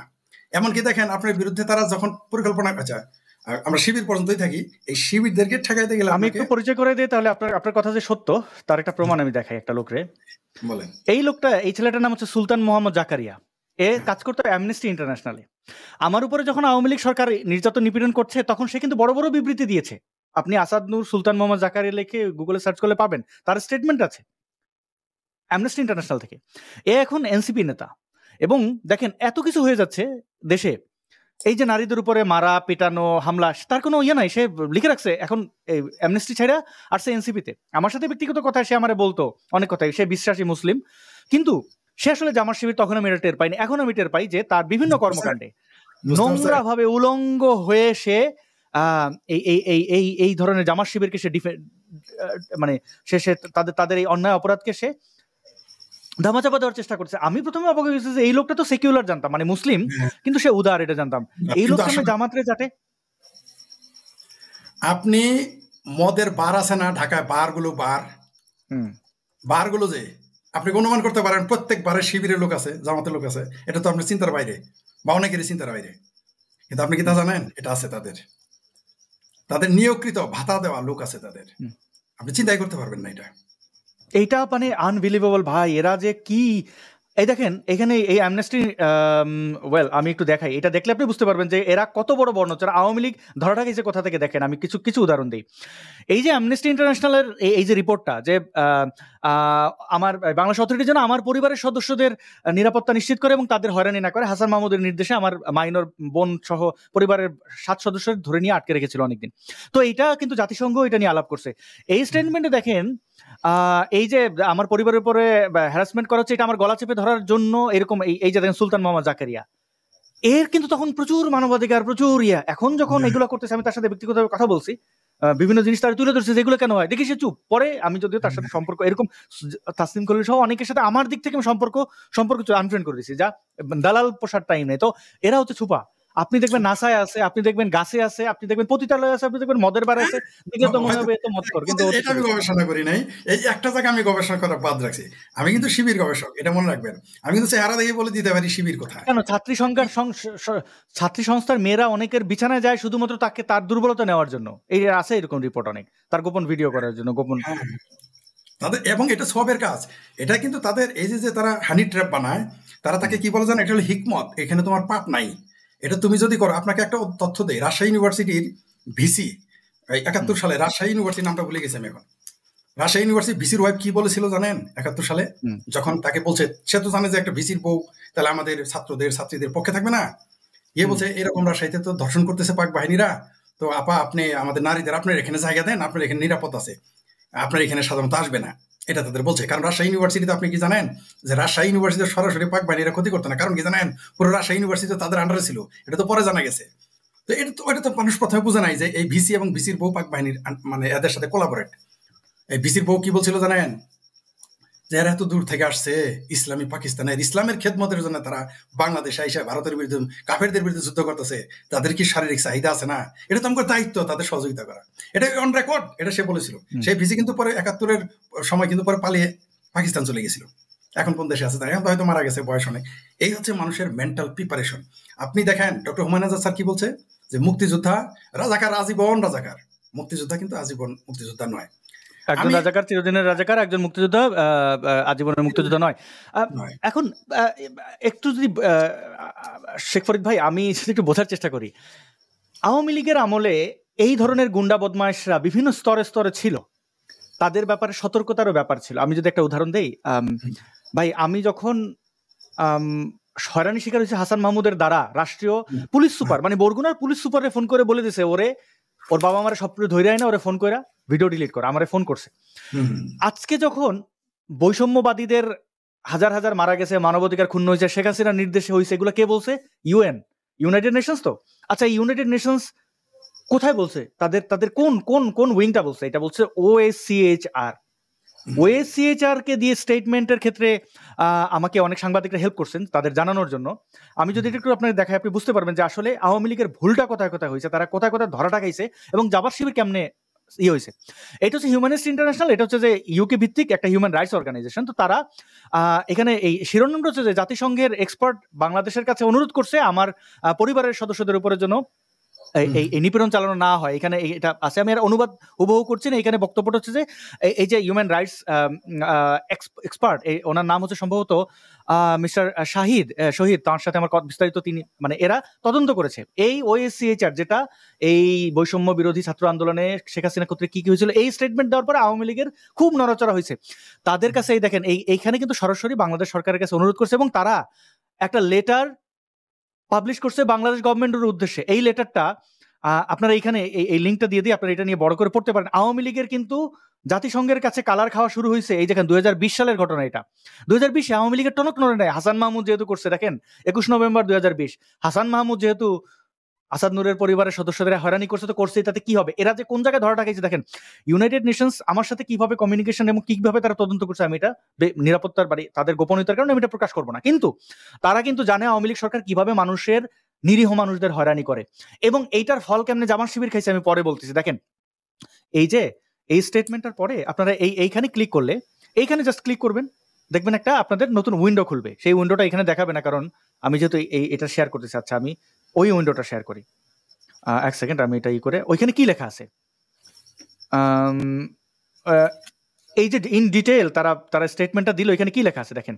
এইটা কিন্তু 12টা পেজের একটা স্টেটমেন্ট। দেখেন এই দেখেন এখানে লেখা আছে 12টা, এই অ্যাক্রোবেটের এখানে 12টা লেখা আছে, 12 পেজের। এই যে এই OACHR এর স্টেটমেন্ট কেমন হয়, যারা এক্সপার্ট আছেন তারা জানতে পারবেন। এই স্টেটমেন্টে এই যে আসাদুজ্জামান নূর আমার এবং আমার পরিবারের সদস্যদের নাম এখানে উল্লেখ করা হবে কিনা আমার অনুমতি নিয়েছিল, আমি বলেছি না, তাদের নিরাপত্তার জন্য তাদের মেরে ফেলতে পারে। তো এইখানে হাসান মাহমুদের নাম আছে, পুরো ডিটেলে লিখছে তারা কেমনে হয়রানি করছে, কেমনে ধরে নিয়ে গেছে, এবং জাতিসংঘের ইন্ডিপেন্ডেন্ট টিম তারা যে ওইখানে তদন্ত করছে। সাংবাদিকদের কেন হাসান মাহমুদ তথ্যমন্ত্রী ছিল এটা গোপন করতে ফোর্স করছে, এই পুরো ডিটেল কিন্তু এখানে লেখা আছে। এখন দুঃখজনক হলে সত্য, দেখেন আমারে কেমনে জামার শিবির ইউজ করছে দেখেন, আমি কিন্তু জামার শিবিরের কাছে ধর্ণা দিই নাই, আমি কোনোদিন আপনার ঘটনাটাকে তারা ক্যাশ করছে, ক্যাশ করে কেমনে করছে আমি বলতেছি। জেনেভা সুইজারল্যান্ড থেকে এই 12 পৃষ্ঠার এই যে স্টেটমেন্টটা দিল, এইখানে যে পুরো বিস্তারিত দেখেন, এই মিস্টার নূর এখানে পুরো বিস্তারিত আছে, আপনারা কেউ এই হিউম্যানিস্ট ইন্টারন্যাশনালের এই ইয়ে থেকে এখানে পাবেন, এবং জাতিসংঘের OSCH এর ইয়েতো আছে, ওয়েবসাইটও আছে এটা স্টিল। এই ঘটনা দিয়া এই যে সুলতান মোহাম্মদ জাকারি, আমি ধারণা করতেছি সে জামার শিবির, এরা তো গুপ্ত, এরা তো বলে না, এরা করছে কি এইভাবে ইনপুট দিছে। দেখেন আমার তো পলিটিক্যাল কোনো বেনিফিট নাই, এটা জাতিসংঘ জানে, সবাই জানে, আপনি পলিটিক্যাল ম্যানও নয়, এবং আমি জীবনে কারোর সাথে দুর্নীতি করে নাই, কারো ধরে মারি নাই, জীবনে আমি কারোর সাথে মারামারি করে নাই ভাই। আমাকে আওয়ামী লীগ থ্রেট মনে করে আমার পরিবারের সদস্যদেরকে গুম করে এই যে এই বিষয়টা UN এর কাছে যখন তুলছে, এইটার পেছনে আরো কয়েকটা ঘটনা দিছে যারা জামার শিবিরের লোকজন। এই যে আয়না ঘরে বিদেশি দূতাবাসেরা যায় কেন, আমার যে DGFI গুম করছে, এটা কি আমি জাতিসংঘে বলি নাই? বলছি। পাসপোর্ট কি বলি নাই? আর এরা কি শিশু? আমি বলার পরে এরা বলবে ও তুমি যেহেতু বলছো ঠিকই বলছো না, এরা তদন্ত করছে, ডিটেইলে তদন্ত করছে, 1 বছর সময় নিছে এটার জন্য পুরো স্টেটমেন্ট পাবলিশ করতে। তো দেখেন এটার তলায় আরো জামার শিবিরের তাদেরও দেখাইছে এরা হিউম্যান রাইটস অ্যাক্টিভিস্ট, নাকি দাবি করে হিউম্যান রাইটস অ্যাক্টিভিস্ট। একজন হিউম্যান রাইটস অ্যাক্টিভিস্ট সে ধানমন্ডি 32 নম্বর ভাঙায়, তার প্রতিপক্ষের মানুষের গোপন ভিডিও মানে এরা এটা দাবি করে, এবং তাদের উপরে যখন নির্যাতন হয় এরা এটার তলায় ঢুকে যায়, বুঝছেন? এই আওয়ামী লীগের সমস্যা হচ্ছে কি, তারা শত্রু মিত্র বোঝে নাই। আমার এখন দেখেন, এখন কিন্তু তারা বিরোধী দলে, আমি তো চাইলে হাসান মাহমুদ কোথায় আছে এই স্টেটমেন্ট দিয়া আমি তার বিদেশে থাকা, আমি তারে কাবু করে ফেলতে পারি, তারে রাখবে না কোনো সভ্য দেশ। এইগুলো এই মানে এখানে মাইনর আছে, শিশু, নারী এবং শিশুদের যারা গুম করায়, এবং এটা স্টেটমেন্ট আমার না, UN এর স্টেটমেন্ট। আমি চাইলে কিন্তু বিপ্লব বড়ুয়া আরো কয়েকটারে এই স্টেটমেন্ট দিয়ে তাদের আমি করতে পারি, কিন্তু আমি তো তারা না, আপনি তো পলিটিক্যাল কোনো এজেন্ডা, আমি দুর্বলের উপর আক্রমণ করব না, আপনার পলিটিক্যাল এজেন্ডা নাই। তো এখন দেখেন আপনি এবার বলেন ভাই, শেখ ফরিদ ভাই, আওয়ামী লীগ কি এই তাদের পট তৈরি করে দেয়, তাদের এই গ্রাউন্ডটা তৈরি করে দেয় যে আসো আমাদের বাস দাও? না, এরা বুঝতেই পারে নাই, না এরা বুঝতেই পারে, এরা ভাবছে কি জানেন, যেমন যারা অজপাড়া গায়ে থাকে, যেমন আপনার উপরে যখন এরা হামলা করতে আসতো, তারা ভাবতো আসাদ নূরে থাপড়া দিলে কি হবে, কিন্তু এরা বুঝতে পারতেছে না যে একটা মুক্ত চিন্তাকের গায়ে হাত দিলে কি কি ঘটতে পারে, তাদের ধারণা নেই, কারণ তারা আসলেই ধারণা নেই। আওয়ামী লীগেরা কি করছে, এরা আমরাই তো ক্ষমতায়, পুলিশ আমার, DC আমার, SP আমার, কোর্ট আমার, তারপর MP সাহেব আমার, কিন্তু MP সাহেবের দৌড় যে বাংলাদেশের বাইরে চলবে না, এটা তারা বুঝতে পারে নাই। এরা মনে করে ওই যে ঠিক ওই যে মানে এরা তো আসলে তো পলিটিক্যাল না, এরা তো রাজনীতি, আওয়ামী লীগ বিএনপির যারা ম্যাক্সিমাম রাজনীতি করে তারা হয় মোহে রাজনীতি করে, খুব কম সঙ্গে, আমি বলি না যে সবাই লোভে লাভে করে, ম্যাক্সিমামই আসে হলো পয়সা কামানোর ধান্দায়। তো তারা তো সেই ধান্দায় ছিল, তারা তো এগুলো বুঝেও না, জানেও না। যেমন আমাকে একবার না আমার এলাকায় একজন আমাকে মারতে আসছিল, আমার সাথে কিন্তু তখন মানে উচ্চতর একটা গোয়েন্দা সংস্থার লোক ছিল। আমি তাকে বলছিলাম আমার এলাকায় আমি অনিরাপদ, বলছে আমরা এগুলো বিশ্বাস করি না, জামালপুর শহরে তোমার কি হবে, আমরা চলেন আমার সাথে, আপনি 3 দিন ঘুরে আসেন। তো 3 দিন না, তোমার আমি 24 ঘন্টা সময় দেবো, দেখি। আমি আমার সাথে চলেন, 24 ঘন্টায় চলেন, আপনি আমার এলাকায় গেলে আমার সাথে মার খাবেন। সত্যি সত্যি ওই লোকটা এখানে উপস্থিত, আমাকে মারতে আসতেছে 4-5 জন। আমি কিন্তু টের পাইনি যে মারতে আসতেছে, কিন্তু যখন কাছাকাছি চলে আসছে তখন হচ্ছে মারতে আসছে। আমি বলছি যে আমারে ভাই পরে মাইরো, এখন যদি মারো তোমরা বিপদে পারবা। মূর্খটা তাও বুঝে নাই এরা, বুঝতে পারছে, কারণ আমি তো জানি সে ঘরে তো জানে না, কারণ আমার জন্য কিন্তু আমার সাথে তো ওই লোকেরও মারবে। তখন তাদের পেছন থেকে একটা লোক দৌড়ে আসছে, তারা চিনে ফেলছে, আমি বুঝতে পারিনি, দৌড়ে এদের দেখি ধরে নিয়ে গেল। আপনি কি জানেন যে ওই লোকটা ছিল জামাতের লোক? আচ্ছা, এই লোকটাকে কেমনে চিনে ফেললো ওরা? তার মানে আমার চাইতেও তারা শিয়ানা বেশি। মানে এরা এত মানে ওরা দ্রুত, ওরা বুঝতেই পারে না যে এই মুহূর্তে আমার সাথে সরিষাবাড়ির মতো জায়গায় মেইন রোডে একটা ঊর্ধ্বতন গোয়েন্দা সংস্থার লোক ঢাকা থেকে এসে আমার সাথে হাঁটবে, তারা তো ভাবতেই পারে নাই। পরে আমাকে বলছে, ফরিদ তোমার কথা তো বাতিজা ঠিকই বলছো, তুমি তো আসলে ঝুঁকি দাও, ওকে তুমি সরিষাবাড়ি তুমি লিভ করো, তোমার এখানে থাকা তো তুমি চলে আসো। তারপরে তিনি আমার বিশেষ ব্যবস্থা করে দেন যে তুমি সারা জীবন ঢাকা শহরে এই জায়গায় থাকবা। একজন পুলিশ অফিসার, সম্ভবত তিনি মুক্ত চিন্তক, নইলে আমার এই সুযোগটা তিনি করে দিতেন না। যাই হোক, এই জন্য তাকে থ্যাঙ্কস। আশা করি তিনি এই ভিডিওটা দেখবেন। আপনাকে বলি, এরা হচ্ছে এইরকম যে এরা এমন জায়গায় নাই যে তারা নাই, কোথায় নাই। আপনি দেখবেন যে পিয়নটা আপনাকে চা টেনে দিচ্ছে, আপনার মদের গ্লাস টানতেছে, সে যে জামাতের লোক না। আপনি এরা তো ওই যে বললাম, এরা গুপ্ত, এরা জানে যে প্রকাশ্য এরা কোনোদিন ক্ষমতায় আসতে পারবে না, পৃথিবী উল্টে গেল না। এদের স্বয়ং আল্লাহও যদি ক্ষমতা এনে দেয়, এটা করার ঠিক না বলা, আল্লাহও যদি এদের ক্ষমতা এনে বাংলাদেশের জনগণ এদের মানবে না, এরা জানে। আপনি কি মনে করতেছেন এই সেনাবাহিনীকে দিয়ে তারা কম গেম খেলতেছে ক্ষমতায় আসার জন্য? কিন্তু এরা ফাইনালি জানে যে এদেরকে বাংলাদেশের জনগণ মেনে নিবে না। কারণ 71-এ শুনেন, আমাদের বাউসি ব্রিজ নামে একটা জায়গা আছে। আমি কেন, অনেকে আমাকে বলে, ফরিদ তুমি হঠাৎ করে আওয়ামী লীগ না করা লোক, তুমি হঠাৎ করে জামাতের উপরে তো খেপা কেন? আমি আমার আমার পিতার কাছে, আমার জ্যাঠার কাছে, আমার মামার কাছে, আমার প্রতিবেশীদের কাছে। এই বাউশি, যখন আমি যে বাউশি ব্রিজ আমার নানার বাড়ি যাইতাম, রেলের ব্রিজ, সেই ব্রিজের নিচে ছিল পাক বাহিনী ক্যাম্প। তাদের মুখে বড় হয়ে পরে শুনছি যে এইখানে যত নারী ছিল এগুলো কারা আনছে, কাদের জন্য আনছে? এই রাজাকারেরা ধরে নিয়ে পাক বাহিনীর জন্য রাখতো। তা আমি সেই জামাতকে আমি মেনে নিব? আর আলবদর তো তৈরি হয়েছে আমাদের জামালপুরে, যেদিন জানছি যে আলবদর তৈরি হয়েছে আমাদের জামালপুরে, এরা কত নৃশংস ছিল। তো আমি আওয়ামী লীগের বিপক্ষে গেলেও তো আমি জামাতের পক্ষে যাইতে পারবো না কোনোদিন, নেভার এভার। আমার পক্ষে কোনোদিন, ধরে নেন আওয়ামী লীগের সাথে আমার রাজনৈতিক দ্বন্দ্ব হয়ে গেল, কথার কথা ধরে নিলেন, যদি এখন মানুষ আওয়ামী লীগের দালাল করে, কিন্তু আমি তো ভাই জামাতের পক্ষে যা মিছিল করতে পারবো না, বা আওয়ামী লীগের ক্ষতি করতে যায় বা মুক্তিযুদ্ধের পক্ষের ক্ষতি করতে গিয়ে, যেমন আপনার সাথে যদি আমার বিরোধ হয়, আমি তো ভাই জামাতের সাথে গিয়ে আপোষ করে আপনার ক্ষতি করতে পারবো না, কারণ আমি আপনার সততা সম্পর্কে জানি আর ওদের পাষণ্ডতা সম্পর্কে জানি, টোটালি তো আলাদা। কিন্তু জামাত তা না, জামাত আপনার বুকে, আপনি জানেন আমার যতগুলো গ্রন্থাগার ছিল সবগুলো আমার ধ্বংস করছে এই জামাতেরা। আমি জমি বিক্রি করে, বাপের জমি বিক্রি করে নিজের পরিশ্রমের কামাইতে আমি গ্রন্থাগার করতাম, দেখি যে এক সময় এসে দেখি আমার বইগুলো একটাও নেই। আরে কি নাই কেন? আর আমার বই কই যায়? পরে দেখে গেলে তারা আমার সাথে যে ছেলেটা থাকে তাকেই নিয়োগ দিছে। এগুলো যে আমি কি করি না করি আমি কিছু জেনে যাই কেমন? এরা দেখি যে আমি যা করি সব জানি, কারণ আমার সাথে যে থাকে সেই বলে দেয়। তারপরে আমি সরিষাবাড়ি ছেড়ে দিয়েছি, জামালপুর ছেড়ে দিয়েছি। এই হলো এদের সাথে আপনি পারবেন না। আর পাশাপাশি যারা এই দেশের, আপনি দেখেন 2.5 লাখ মুক্তিযুদ্ধের ভাতা খেয়েছে, এই 2.5 লাখের 250 জন প্রতিদিন কি কোনোদিন দোকানে, হাটে, বাজারে, বন্দরে গিয়ে, মসজিদে গিয়ে, মাদ্রাসায় গিয়ে বলতো মুক্তিযুদ্ধের গল্প বলে নাই? কিন্তু যারা জামাত করে তারা কিন্তু নামাজ রোজার মতো, যেভাবে তারা 5 ওয়াক্ত নামাজ রোজা করে, ওরকম তারা কিন্তু প্রতিদিন, এটা তাদের ডিউটি। আপনাদের আজকে বলে দেই, এটা কিন্তু তাদের ডিউটি। আওয়ামী লীগ, ভারত, হিন্দু এবং মুক্তিযুদ্ধের বিপক্ষে তোমাকে প্রতিদিনই কিছু না কিছু বলতে হবে, মানে কোথাও না কোথাও গিয়ে তোমাকে বলতে হবে। নইলে আপনি খেয়াল করেন তো, ঢাকা শহরের ভিসি একজন এনলিস্টেড, মানে চিহ্নিত, ঠিক আছে, চিহ্নিত শিবির ক্যাডার কিভাবে ভিসি হয় আপনি বলেন? আজকে আবার 7 জন হুরি নিয়ে, ওই যে 7 বোরখা পরা 7 সিস্টার নিয়ে আজকে তারা হাজির। আপনি এটা ভাবতে পারেন? এই সেই ঢাকা ইউনিভার্সিটি যেখানে সর্বদলীয় চুক্তি হয়েছিল, লিখিত ছিল, আজও সেই এগ্রিমেন্ট কেউ বাতিল করে নাই। ছাত্র দল, ছাত্রলীগ সহ যত দল ছিল সবাই লিখেছিল যে ঢাকা বিশ্ববিদ্যালয়ে কখনো এই জামাত শিবির রাজনীতি করতে পারবে না। এইখানে আমার ভাইয়ের সাইন আছে, ওইখানে দুদু ভাইদের স্বাক্ষর আছে। কিন্তু আজকে দেখেন সবাই ভুলে গেছে। আজকে পুরো ঢাকা বিশ্ববিদ্যালয়টা আপনি দেখেন ড্রাগ এডিক্ট। আজকে আপনি বিশ্বাস করবেন যে বাংলাদেশ যে ড্রাগ এডিক্টেড করা হয়েছে, যে ইয়াবাখোর বানানো হয়েছে জাতিটাকে, আপনি কি জানেন এর পিছনে যে জামাত দায়ী, শিবির দায়ী? এরা পরিকল্পিত ভাবে এটা করেছে। এই যে বদির নাম নেয়, আওয়ামী লীগের নেতা বদি, নামটা বলতে হলে সরি, নাম বলাটা অন্যায়, কারণ তাহলে আবার মামলা করতে পারে বা আমাদের বিরুদ্ধে ক্লেম করতে পারে। তবুও বলি, বদির বিরুদ্ধে যে অভিযোগ করে, বদির যে অঞ্চল, জামাতের লোক তো ইয়াবা ব্যবসায়ীর সাথে জড়িত, কে না জানে? বদির এলাকায় কি আপনি জিজ্ঞেস করেন তো, একটা লোক ওইখানে আওয়ামী লীগ, বিএনপি, জাতীয় পার্টি, জামাত সবাই মিলে তো ইয়াবার বিজনেস করছে। শুধু কি বদি করছে, খোদ জামাত ইয়াবার বিজনেস করছে, এবং এটা তাদের পরিকল্পিত ভাবে এগুলো করা।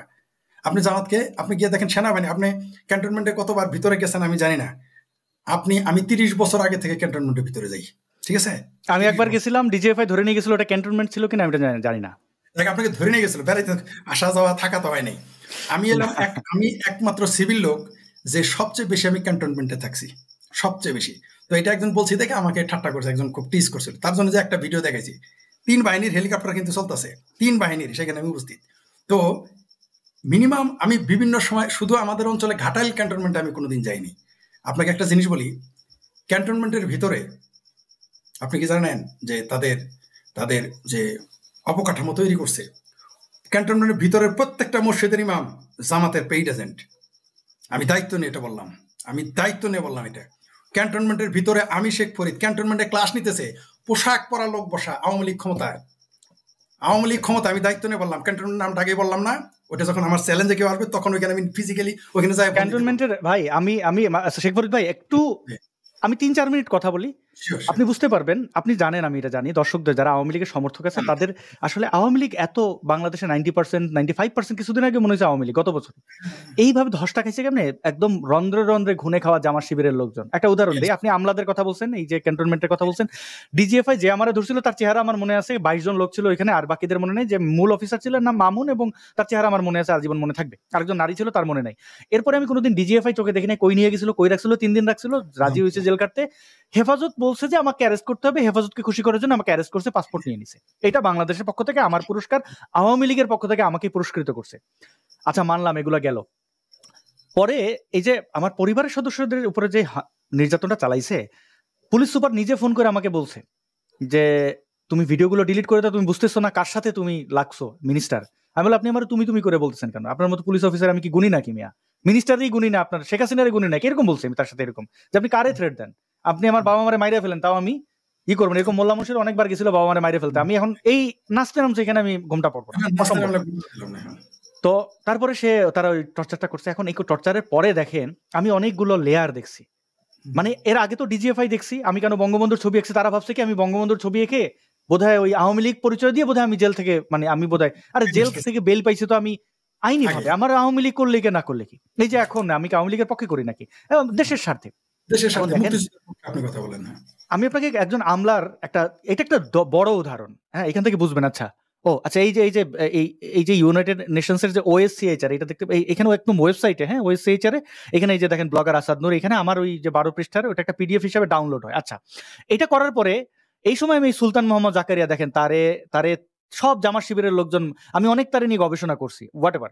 এখন দেখেন এই সুলতান মোহাম্মদ জাকারিয়া যে আসলে জামাত পন্থী বা এনসিপির একজন, সে একটা গুরুত্বপূর্ণ দায়িত্বে আছে এনসিপির। দেখেন এই তার প্রোফাইলে গেলে কনভেনার সে এনসিপির, দেখছেন। এখন এই যে ইউনাইটেড নেশনস স্টেটমেন্টটা দিল, এর পরে কি হয়েছে? হাসান মাহমুদ এত ক্ষমতাবান ব্যক্তি, 12 পৃষ্ঠার স্টেটমেন্ট একজন অ্যাক্টিভিস্টের ব্যাপারে। আমি বোধহয় বাংলাদেশের প্রথম কোনো অ্যাক্টিভিস্ট, বা আমি এখন পর্যন্ত যার ব্যাপারে ইউএন এত সময় ব্যয় করছে, 1 বছর ব্যয় করে এটা ডিটেইলে খুঁজে বের করছে। আপনারা স্টেটমেন্টটা পাবেন, পড়ে নিয়েন, এখানে কি কি আছে। হাসান মাহমুদ, তার সাথে গুন্ডা কারা এই বৌদ্ধ ভিক্ষু যার বিহার এখনো দখলে, হাসান মাহমুদদের বামন বিভাগে দিয়ে দিছে অবৈধভাবে, ওইটাও আসছে, ওই বৌদ্ধ ভিক্ষুর নিয়ে স্টেটমেন্ট আছে। আমার সাথে পরে হাসান মাহমুদ যখন দেখছে লবিস্ট নিয়োগ করে জেনেভায় আর পারতেছে না, লবিস্টটা ফেল করছে, কারণ ইউএন তো আমার কথায় করে নাই, তারপরে সে আমার সাথে নেগোশিয়েট করতে চাইছে। ভাই, আপনার সাথে আমার যখন দেখা হয়েছিল না কলকাতায়, এর কিছুদিন আগে বা পরে আমার সাথে একজন আমারে কোনোভাবে আমার নাম্বারটা পাইছে, আর এটা তো ডিজিএফআই লোক, এই যে বললাম দ্বিতীয়বার ডিজিএফআই আমি পাইছি কেমনে, এটা ধারণা করি ডিজিএফআই লোক, সে আমার সাথে যোগাযোগ করছে, আমার সাথে সে দেখা করতে চায়। সে কে? আমি তো কোনো গোয়েন্দার সাথে দেখা করবো না, সে হচ্ছে যে বাংলাদেশ হাইকমিশন কলকাতায় শিক্ষা ও ক্রীড়ার দায়িত্বে। আমি এভিডেন্স দেখাই কথা বলি, কারণ তার সাথে আমি মিটিং করছি কোথায়, সাউথ সিটিতে, পাবলিক প্লেসে, ফুড কোর্টে। আমার ডাকছিল তার ওই যে ক্রীড়ার কোনো একটা ক্লাবের মধ্যে। আমি বলছি না, আমি তোমার ডেরায় যাবো না, একবার তুমি আমার ধরে নিয়ে ডিজিএফআই আমার পাসপোর্ট নিয়ে নিছো, মিথ্যা কথা বলা। বলছে কি, মানে পাসপোর্টটা দেন আপনি নিয়ে, আমি বৈধ ভিসা ছিল আমার 1 বছরের। তো আমি তো গোয়েন্দারে বিশ্বাস করি না, যেহেতু সে বাংলাদেশের প্রতিনিধি, শুনতে আসলাম যে কি বলতে চায়। সে আমারে যোগাযোগের সময় বলছিল যে ইসলামিক শিক্ষা, মাদ্রাসা শিক্ষারে কিভাবে ইমপ্রুভ করা যায়, এইটা সে আমার কাছে জানতে চায়। আমি তো অনেক সমালোচনাই করি, ঠিক আছে, বাংলাদেশ আমার দেশ, যদি কেউ জানতে চায়, সে বাংলাদেশের অফিসিয়াল, আমি তো তাকে অ্যালাউ করবই। আচ্ছা, তার সাথে আমি এই হচ্ছে সেই রিয়াজুল ইসলাম, দেখেন একটা কানেক্টেড, আমি কেন এটা এত দেখাইতেছি, একটার সাথে একটা কানেক্টেড। এই রিয়াজুল ইসলাম বাংলাদেশ হাইকমিশনের, তিনি আবার কে? তিনি কিন্তু এই যে মার্টিনেজ বাংলাদেশে গেছিল না, যে ফুটবলার, শেখ হাসিনার সাথে দেখা করছিল, এই দেখেন রিয়াজুল ইসলাম, সে কিন্তু এই দেখেন এই হচ্ছে মার্টিনেজ, এই শেখ হাসিনা, এই হচ্ছে রিয়াজুল, দেখছেন। চিন্তা করে দেন কোথায় চলে গেছে। আচ্ছা, সে শেখ হাসিনার এত ভক্ত, সে এত গুণগান গায়। আচ্ছা, এখানে একটা ইন্টারেস্টিং টুইস্ট আছে, তারপর আমি যাইতেছি। তো সে এসে আমারে বলতেছে, আচ্ছা, আমি বললাম যে মাদ্রাসা বন্ধ করে তো পারবেন না, আপনারা মাদ্রাসার মধ্যে কারিগরি শিক্ষা ঢুকিয়ে দেন। আমি যেটা আমরা তো মাদ্রাসা শিক্ষার্থী বা তাদের আসলে আপন লোক, সমালোচনা করি, কিন্তু তাদের ভালো চাই, তাদের মুক্তি চাই। তো কারিগরি শিক্ষা শিক্ষিত হলে কি হবে, সে তার মতো করে ইসলামের প্রচারক হইলে, মাওলানা মুন্সি হইলে হবে, কিন্তু সে একটা কাজ জানা থাকলো, সেজন্য ভিক্ষা করতে না হয়, সেজন্য কাজ করে খেতে পারে। তারপরে দেখেন, শুনলেন অনেক কথা, তারপরে 1 2 3 দিন আমার সাথে উনি দেখা করছেন, গোপন যেহেতু না, পাবলিক প্লেসে দেখা করছি, তার সাথে আমার কোনো গোপন চুক্তিও হয় না, তাই এটা প্রাইভেসির লঙ্ঘন না। এবং তিনি আমার সাথে দেখা করার সময় যদি বলতেন যে এটা গোপন রাখতে হবে, তাহলে আমি তার সাথে জীবনে গোপন করতে পারতাম না, মানে কথাই বলতাম না। হ্যাঁ, তারপর উনি আমার প্রস্তাব দিলেন, হাসান মাহমুদ কলকাতায়, তিনি একটা ফিল্ম ফেস্টিভ্যালে আছেন, এটা হচ্ছে 2024 সালে বা 23 সালের দিকে। কেন? আচ্ছা, আমারে বলছেন আপনি কি তার সাথে দেখা করবেন? আমি বললাম না। বলছে প্লিজ আপনি দেখা করতে পারেন, আপনি ভাইবেন না যে আপনি তার সাথে দেখা করলে তিনি আপনার কোনো ক্ষতি করবেন, এটা কলকাতা, এখানে তিনি কিছু করতে পারবেন না, তিনি অমুক হোটেলে, আমি আপনার নিয়ে যাব। আমি তার দিকে তাকাই বললাম, শেষে আইসা যখন আমার এই কথাটা বলে, তার আগের উদ্দেশ্য সব আমি মনে করলাম যে এত মিষ্টি মিষ্টি কথা বলে কেন, সে ইসলাম বিশ্বাস করে, তাহলে ইসলামে আঘাত না দিতে বলছে, সেটা একজন মুসলিমের কাজ। খুব ভালোভাবে আমার সাথে কথা বলে, খারাপভাবে কথা বলার সুযোগও তার নাই, একজন বয়স্ক মানুষ, সিনিয়র লোক। তো আমি তাকে বললাম যে মা বোনদের যারা ধরে নিয়ে যায় তাদের সাথে আর সওদা হয় না। রিয়াজুল ভাই, আম সরি, আপনার অন্য সব কথার সাথে আমি একমত। হাসান মাহমুদ তার হোটেলে আমাকে ডাকছে, হয়তো 5 স্টার, সে কি সওদা করবে আমার সাথে? আমারে কিছু টাকা পয়সার অফার দেবে, আমি যেন জেনেভা থেকে এটা তুইলা নেই, মানে সে ধরাটা খাইছে ওইখানে, তো সে আর কোনোভাবে সামলাইতে পারতেছিল না। তো তখন সে বুঝা গেছে যে আসলে আওয়ামী লীগের কি ক্ষতি হইতেছে হাসান মাহমুদের এই কাজের জন্য। আসলে ভেতরে ইউএন এর কাছে এটা সন্ত্রাসী দল হিসেবে পরিচিত পাইছে, জামাত শিবির এখানে ক্যাশ করে নিছে। আমি সেটাই বলতে চাইতেছি, শুধু আপনার ঘটনা দেখেন। জি, এখানে দেখেন আরেকটু লেজ আছে। আমার যখন এই প্রস্তাব চিন্তা করলাম, হাসান মাহমুদের মতো বদমাশ যে আমার মা বোনদের ধরে নিয়ে যায়, সে আমার সাথে নেগোশিয়েট করার লোক না, কেন করতেছে? খোঁজ নিলাম, নিয়ে বুঝলাম ধরাটা কই খাইছে। তো তারে আমি রিজেক্ট করছি। আমি প্রাউডলি বলতে পারি, হাসান মাহমুদ, আমি তোমার পাঠানো এই রিয়াজুল, তারে আমি প্রত্যাখ্যান করছি। আমার এই রিয়াজুল কি আসলে আওয়ামী লীগের লোক? সে তো আমার সাথে কথোপকথনে জননেত্রী শেখ হাসিনা আওয়ামী লীগ ছাড়া কোনো কথাই নাই। মানে সে যে কি তার জীবনে বড় অ্যাচিভমেন্ট, সে এই মার্টিনেজরে নিয়ে যেতে পারছে এবং প্রধানমন্ত্রীর সাথে সে ছবি তুলতে পারছে, এটা তার ব্যুরোক্রেটরা এটা বিশাল। এরপরে দেখেন পোল্টি কেমনে নাই। আমি ইউএন এর ইউনাইটেড নেশনস এর 57 এটা ভুল আছে 58তম, দেখেন আমি ইউএন এর ওয়েবসাইট দেখাই, দেখতে পাচ্ছেন এটা হচ্ছে UN.organization। এটা হচ্ছে 58তম সেশনে হিউম্যান রাইটস নিয়ে, ওখানে আমি একটা স্পিচ দিই। এটা হচ্ছে 1 মিনিট 51 সেকেন্ড থেকে 2 ঘন্টা 51 সেকেন্ডে। এই স্টেটমেন্টটা আমি এখানে কি বলছি, এখানে বলছি হিউম্যানিস্ট ইন্টারন্যাশনালের বিহাফে আমি বক্তব্যটা দিই। এইখানে আমার বক্তব্য ছিল, বাংলাদেশে এই যে সংস্কার প্রস্তাবে বলা হয়েছে রাষ্ট্রধর্মে ইসলাম রাখা হবে, এইটা আসলে ধর্মীয় অন্য যারা বিশ্বাসী লোকজন আছেন, বৌদ্ধ খ্রিস্টান, তাদের সাপ্রেশনে রাখবে। আমার বক্তব্যটা এখানেই ছিল। এটা মানে এই বক্তব্যটা শর্ত ছিল যে আমার কোনো লোগো কোথাও থাকতে পারবে না, একটা প্লেন ব্যাকগ্রাউন্ড হতে হবে এবং একটা না বলে দিতে হবে, কোথাও কোনো এডিট করা যাবে না। তো আমি সেভাবেই এডিট করে, মানে ভিডিও করে রেকর্ড করে তাদের পাঠাইছিলাম। এই স্টেটমেন্টটা আমি এই রিয়াজুলরে পাঠাইছিলাম, কারণ আমি জানি আমি তার লেজ বুঝে গেছি শেখে। এই দেখেন এখানে হিউম্যানিস্ট ইন্টারন্যাশনাল এটা একটা আর্টিকেল করছিল, এটা 2025 সালে 58তম হিউম্যান রাইটস কাউন্সিলে আমি বক্তব্যটা রাখছি। এবং আমাকে রিয়াজুল বলেন, দেখেন কথার যে আমি আপনার এই বক্তব্যের সাথে একমত না, কারণ বর্তমান এই রেভলিউশনের পরে, এই বিপ্লবের পরে বাংলাদেশে এমন ধর্মীয় সংখ্যালঘুরা খুব নিরাপদ আছেন। তাই নাকি? আমি তারপর আমি বললাম এই সেই লোক। তারপর আমি বললাম, ভাই আপনি এমন একটা জব করেন, আপনি তো সরকারের দ্বিমত করার কোনো সুযোগই আপনার নাই, সরকারের সাথে একমত করবেন বলে আপনার বেতন দেওয়া হয়। সে এই কথার ধাক্কাটা, মানে এটা এই কনভারসেশনটা ইংরেজিতে, তো সেই ধাক্কাটা সামলাইতে পারেন। এসব বলছে না আসলে এরকম না, মানে সে এইটার জন্য সে প্রস্তুত ছিল না। কারণ আমি তো তার ওটা বলবো না, ভাই কয়দিন আগে আপনি হাসান মাহমুদের হয়ে আমার দালালি করতে আসলেন, নেগোশিয়েট করতে আসলেন, হাসান মাহমুদের আপনি এত প্রিয় আস্থাভাজন শেখ হাসিনা, এখন টাকায় পোল্টি। তো আওয়ামী লীগ এই ধরনের আমলাদের পেলেছে, যারা এখন ইউনূসের গান গায়, এই ধরনের গান গাওয়া লোকজনের, আর যারা আসলে বঙ্গবন্ধুকে, আমাকে অনেকে বলে আওয়ামী লীগের সমালোচক, হ্যাঁ, কিন্তু জীবনে বঙ্গবন্ধুকে নিয়ে একটা কটু কথা বলি নাই। আমি তো আওয়ামী লীগের পতন এইটা, যে আমি যদি একটু আওয়ামী লীগ আর জামাতের রেশটা যদি টানেন, আমি দুঃখিত, নিজের ঢোল পেটানোর মতো করে অনেকটা আমার সাথে যা করছে তাই তো বলবো। তবে এই হচ্ছে আওয়ামী লীগের আমার অবজারভেশন। আপনার অবজারভেশনটা যদি আপনি বিস্তারিত ভাবে বলেন, তাহলে অন্তত এখন এই দুরবস্থায় আওয়ামী লীগের নেতা কর্মী যদি এখান থেকে কিছু একটু জানতে পারে। আমরা চাই যে মুক্তিযুদ্ধের, আমারে বলে আওয়ামী লীগের এই যে যার যার অবস্থান থেকে পালাও হিসাবে মিম হয়েছিল না, ওই যে কি যেন নাম, সে মহিউদ্দিন চৌধুরী, চট্টগ্রামের রাজনীতি, তার পরবর্তী প্রজন্মের কি রনি যেন তার নাম, ছাত্রলীগ কর্মী, সে বলে যে আমার উপরে মামলা হয়েছে ফৌজদারি অপরাধে, আমি যেন আদালতে দেখি কত বড় এরা কাওয়ার্ড, একটা জানেই না যে আমার মা বোনদের ধরে নিয়ে গেছে হাসান মাহমুদের নির্দেশে, আমার পাসপোর্ট নিয়ে গেছে, এটা আদালত রায় করবে না। আদালত এখন যেরকম রাজাকারকে ছেড়ে দিচ্ছে, তোমরা আদালতকে ওই জায়গায় নিয়ে গেছিলা। এই জিনিসগুলোকে কানেক্ট করে যদি একটু শেখ ফরিদ ভাই আপনি বলতেন আওয়ামী লীগের পতনের কারণ। আজকে আসলে আমাদের আলোচনাটা জানি না তারা কিভাবে নিবে। মূলত আমরা মুক্তিযুদ্ধের পক্ষে, এটা ক্লিয়ার, এটা তাদের আগে বুঝতে হবে যে আমরা মুক্তিযুদ্ধের পক্ষের শক্তি। আপনি কি জানেন যে আমার সাথে, আমার জামালপুর জেলার বিএনপির সাথে আমার দরমহরম বেশি ব্যক্তি সম্পর্ক, ব্যক্তি যেমন আপনি আসাদ নূর এথিস্ট, আমি এথিস্ট, বা আমরা ফ্রি থিঙ্কার, আমাদের সাথে ধার্মিকদের ব্যক্তি সম্পর্ক আছে না? সবাই তো আমাদের মারার জন্য খুঁজে না, 2-4 জন তো লোক আছে তাদের সাথে আমরা ঘুমাই, খাই, চলি ফিরি, তাই না? এরকম তো ছিল। বিএনপির সাথে আমার কাছে তারা রাজনীতির ব্যাপারে জানতে চাইত, তাদের স্টুডেন্টদের কিভাবে রাজনৈতিক এটা কিভাবে ডেভেলপ করা যায়। বিরোধী দলে থাকলে সবাই তখন একটু শিখতে চায়, সরকারি দলে থাকলে তো লুটপাটে ব্যস্ত হয়। এখন কিন্তু বিএনপির কোনো লোক আসবে না আমার কাছে রাজনৈতিক ক্লাস নিতে। আপনি কি জানেন, শুধু এই কারণে আমি মুক্তিযুদ্ধের, আপনি জানেন যে আমি মুক্তিযুদ্ধের বই গাড়ি নিয়ে, রবিন ভাইয়ের খুব সীমিত তার ক্ষমতা, আমাদের খুব কম বেতন দিত, আমরা তো বেতনের জন্য শুধু ওটা করি নাই, আর রবিন ভাই তো শুধু এটা ব্যবসার জন্য, কারণ এটা লস প্রজেক্ট। আমরা নিজেরা মাসের পর মাস, বছরের পর বছর মুক্তিযুদ্ধের বই গাড়ি নিয়ে মানুষকে স্প্রেড করতে চাইছি মুক্তিযুদ্ধের চেতনা। তারপর রবিন ভাই, আপনি তো পরে রবিন ভাইয়ের কি কইতো যে এরা বলতো, এরা গালাগালি করতো আওয়ামী লীগেরাও। আপনি কি জানেন যে ছাত্রলীগের নেতা আমাকে টিএসসিতে ওই যে ডাসের ওইখানে বই গাড়ি নিয়ে রাখছে, আমার গুলি করতে চাইছে, কইছে বই গাড়ি সরা, এটা আওয়ামী লীগের আমল। প্রক্টর অনুমতি দিতে চায় না। তারপর আপনার কমলাপুর স্টেশনে বঙ্গবন্ধুর বই গাড়ি, বঙ্গবন্ধুর, আচ্ছা আমাদের কথা আপনার কথা বাদ দিলাম, আপনার নামে তো অভিযোগ আছে আপনি লাল বদর হয়েছিলেন এগুলো বলে, আমি তো আর হই নাই, রাইট? আমি তো মুক্তিযুদ্ধের বই নিয়ে ঘুরি, আমার আওয়ামী লীগের দালাল বলতো বাম রাজনীতি করে এখানে মুক্তিযুদ্ধের বই বিক্রি করি, তো এটা ভাই বিক্রি করতে যাইনি। অনেকে আবার ছোট কাজ করে, আমি জানি আমার এগুলো বলতো, কিন্তু আমার যে উদ্দেশ্য কি, আমার তো উদ্দেশ্য হলো বাংলাদেশের মানুষ যেভাবে মুক্তিযুদ্ধের চেতনা থেকে বিচ্ছেদ করতেছে, আওয়ামী লীগ ক্ষমতায় থাকতো এটাকে ধরে রাখতে হবে। আপনি কি জানেন আওয়ামী লীগ পাওয়ারে কমলাপুর স্টেশনে বই গাড়ি রাখছে, আমাদের সরাই দিছে। পরে রবিন ভাই তার কোন ডিজি কোন মন্ত্রণালয় কোন ডিজিকে ফোন করে পরে ওই গাড়ি রাখতে দেয়। চিন্তা করে দেখেন, বঙ্গবন্ধুর আমলে আওয়ামী লীগের আমলে রাখতে দেয়। আরো একটা আশ্চর্য, আচ্ছা ওটা তাও রেল স্টেশন, লেম এক্সকিউজ আছে, ভাই তুমি স্টেশনের সামনে কেন রাখবা, ওইখানে হিরোইন কোর জুতা মানে দোকানদার থাকবে সমস্যা নাই, বই গাড়ি সমস্যা।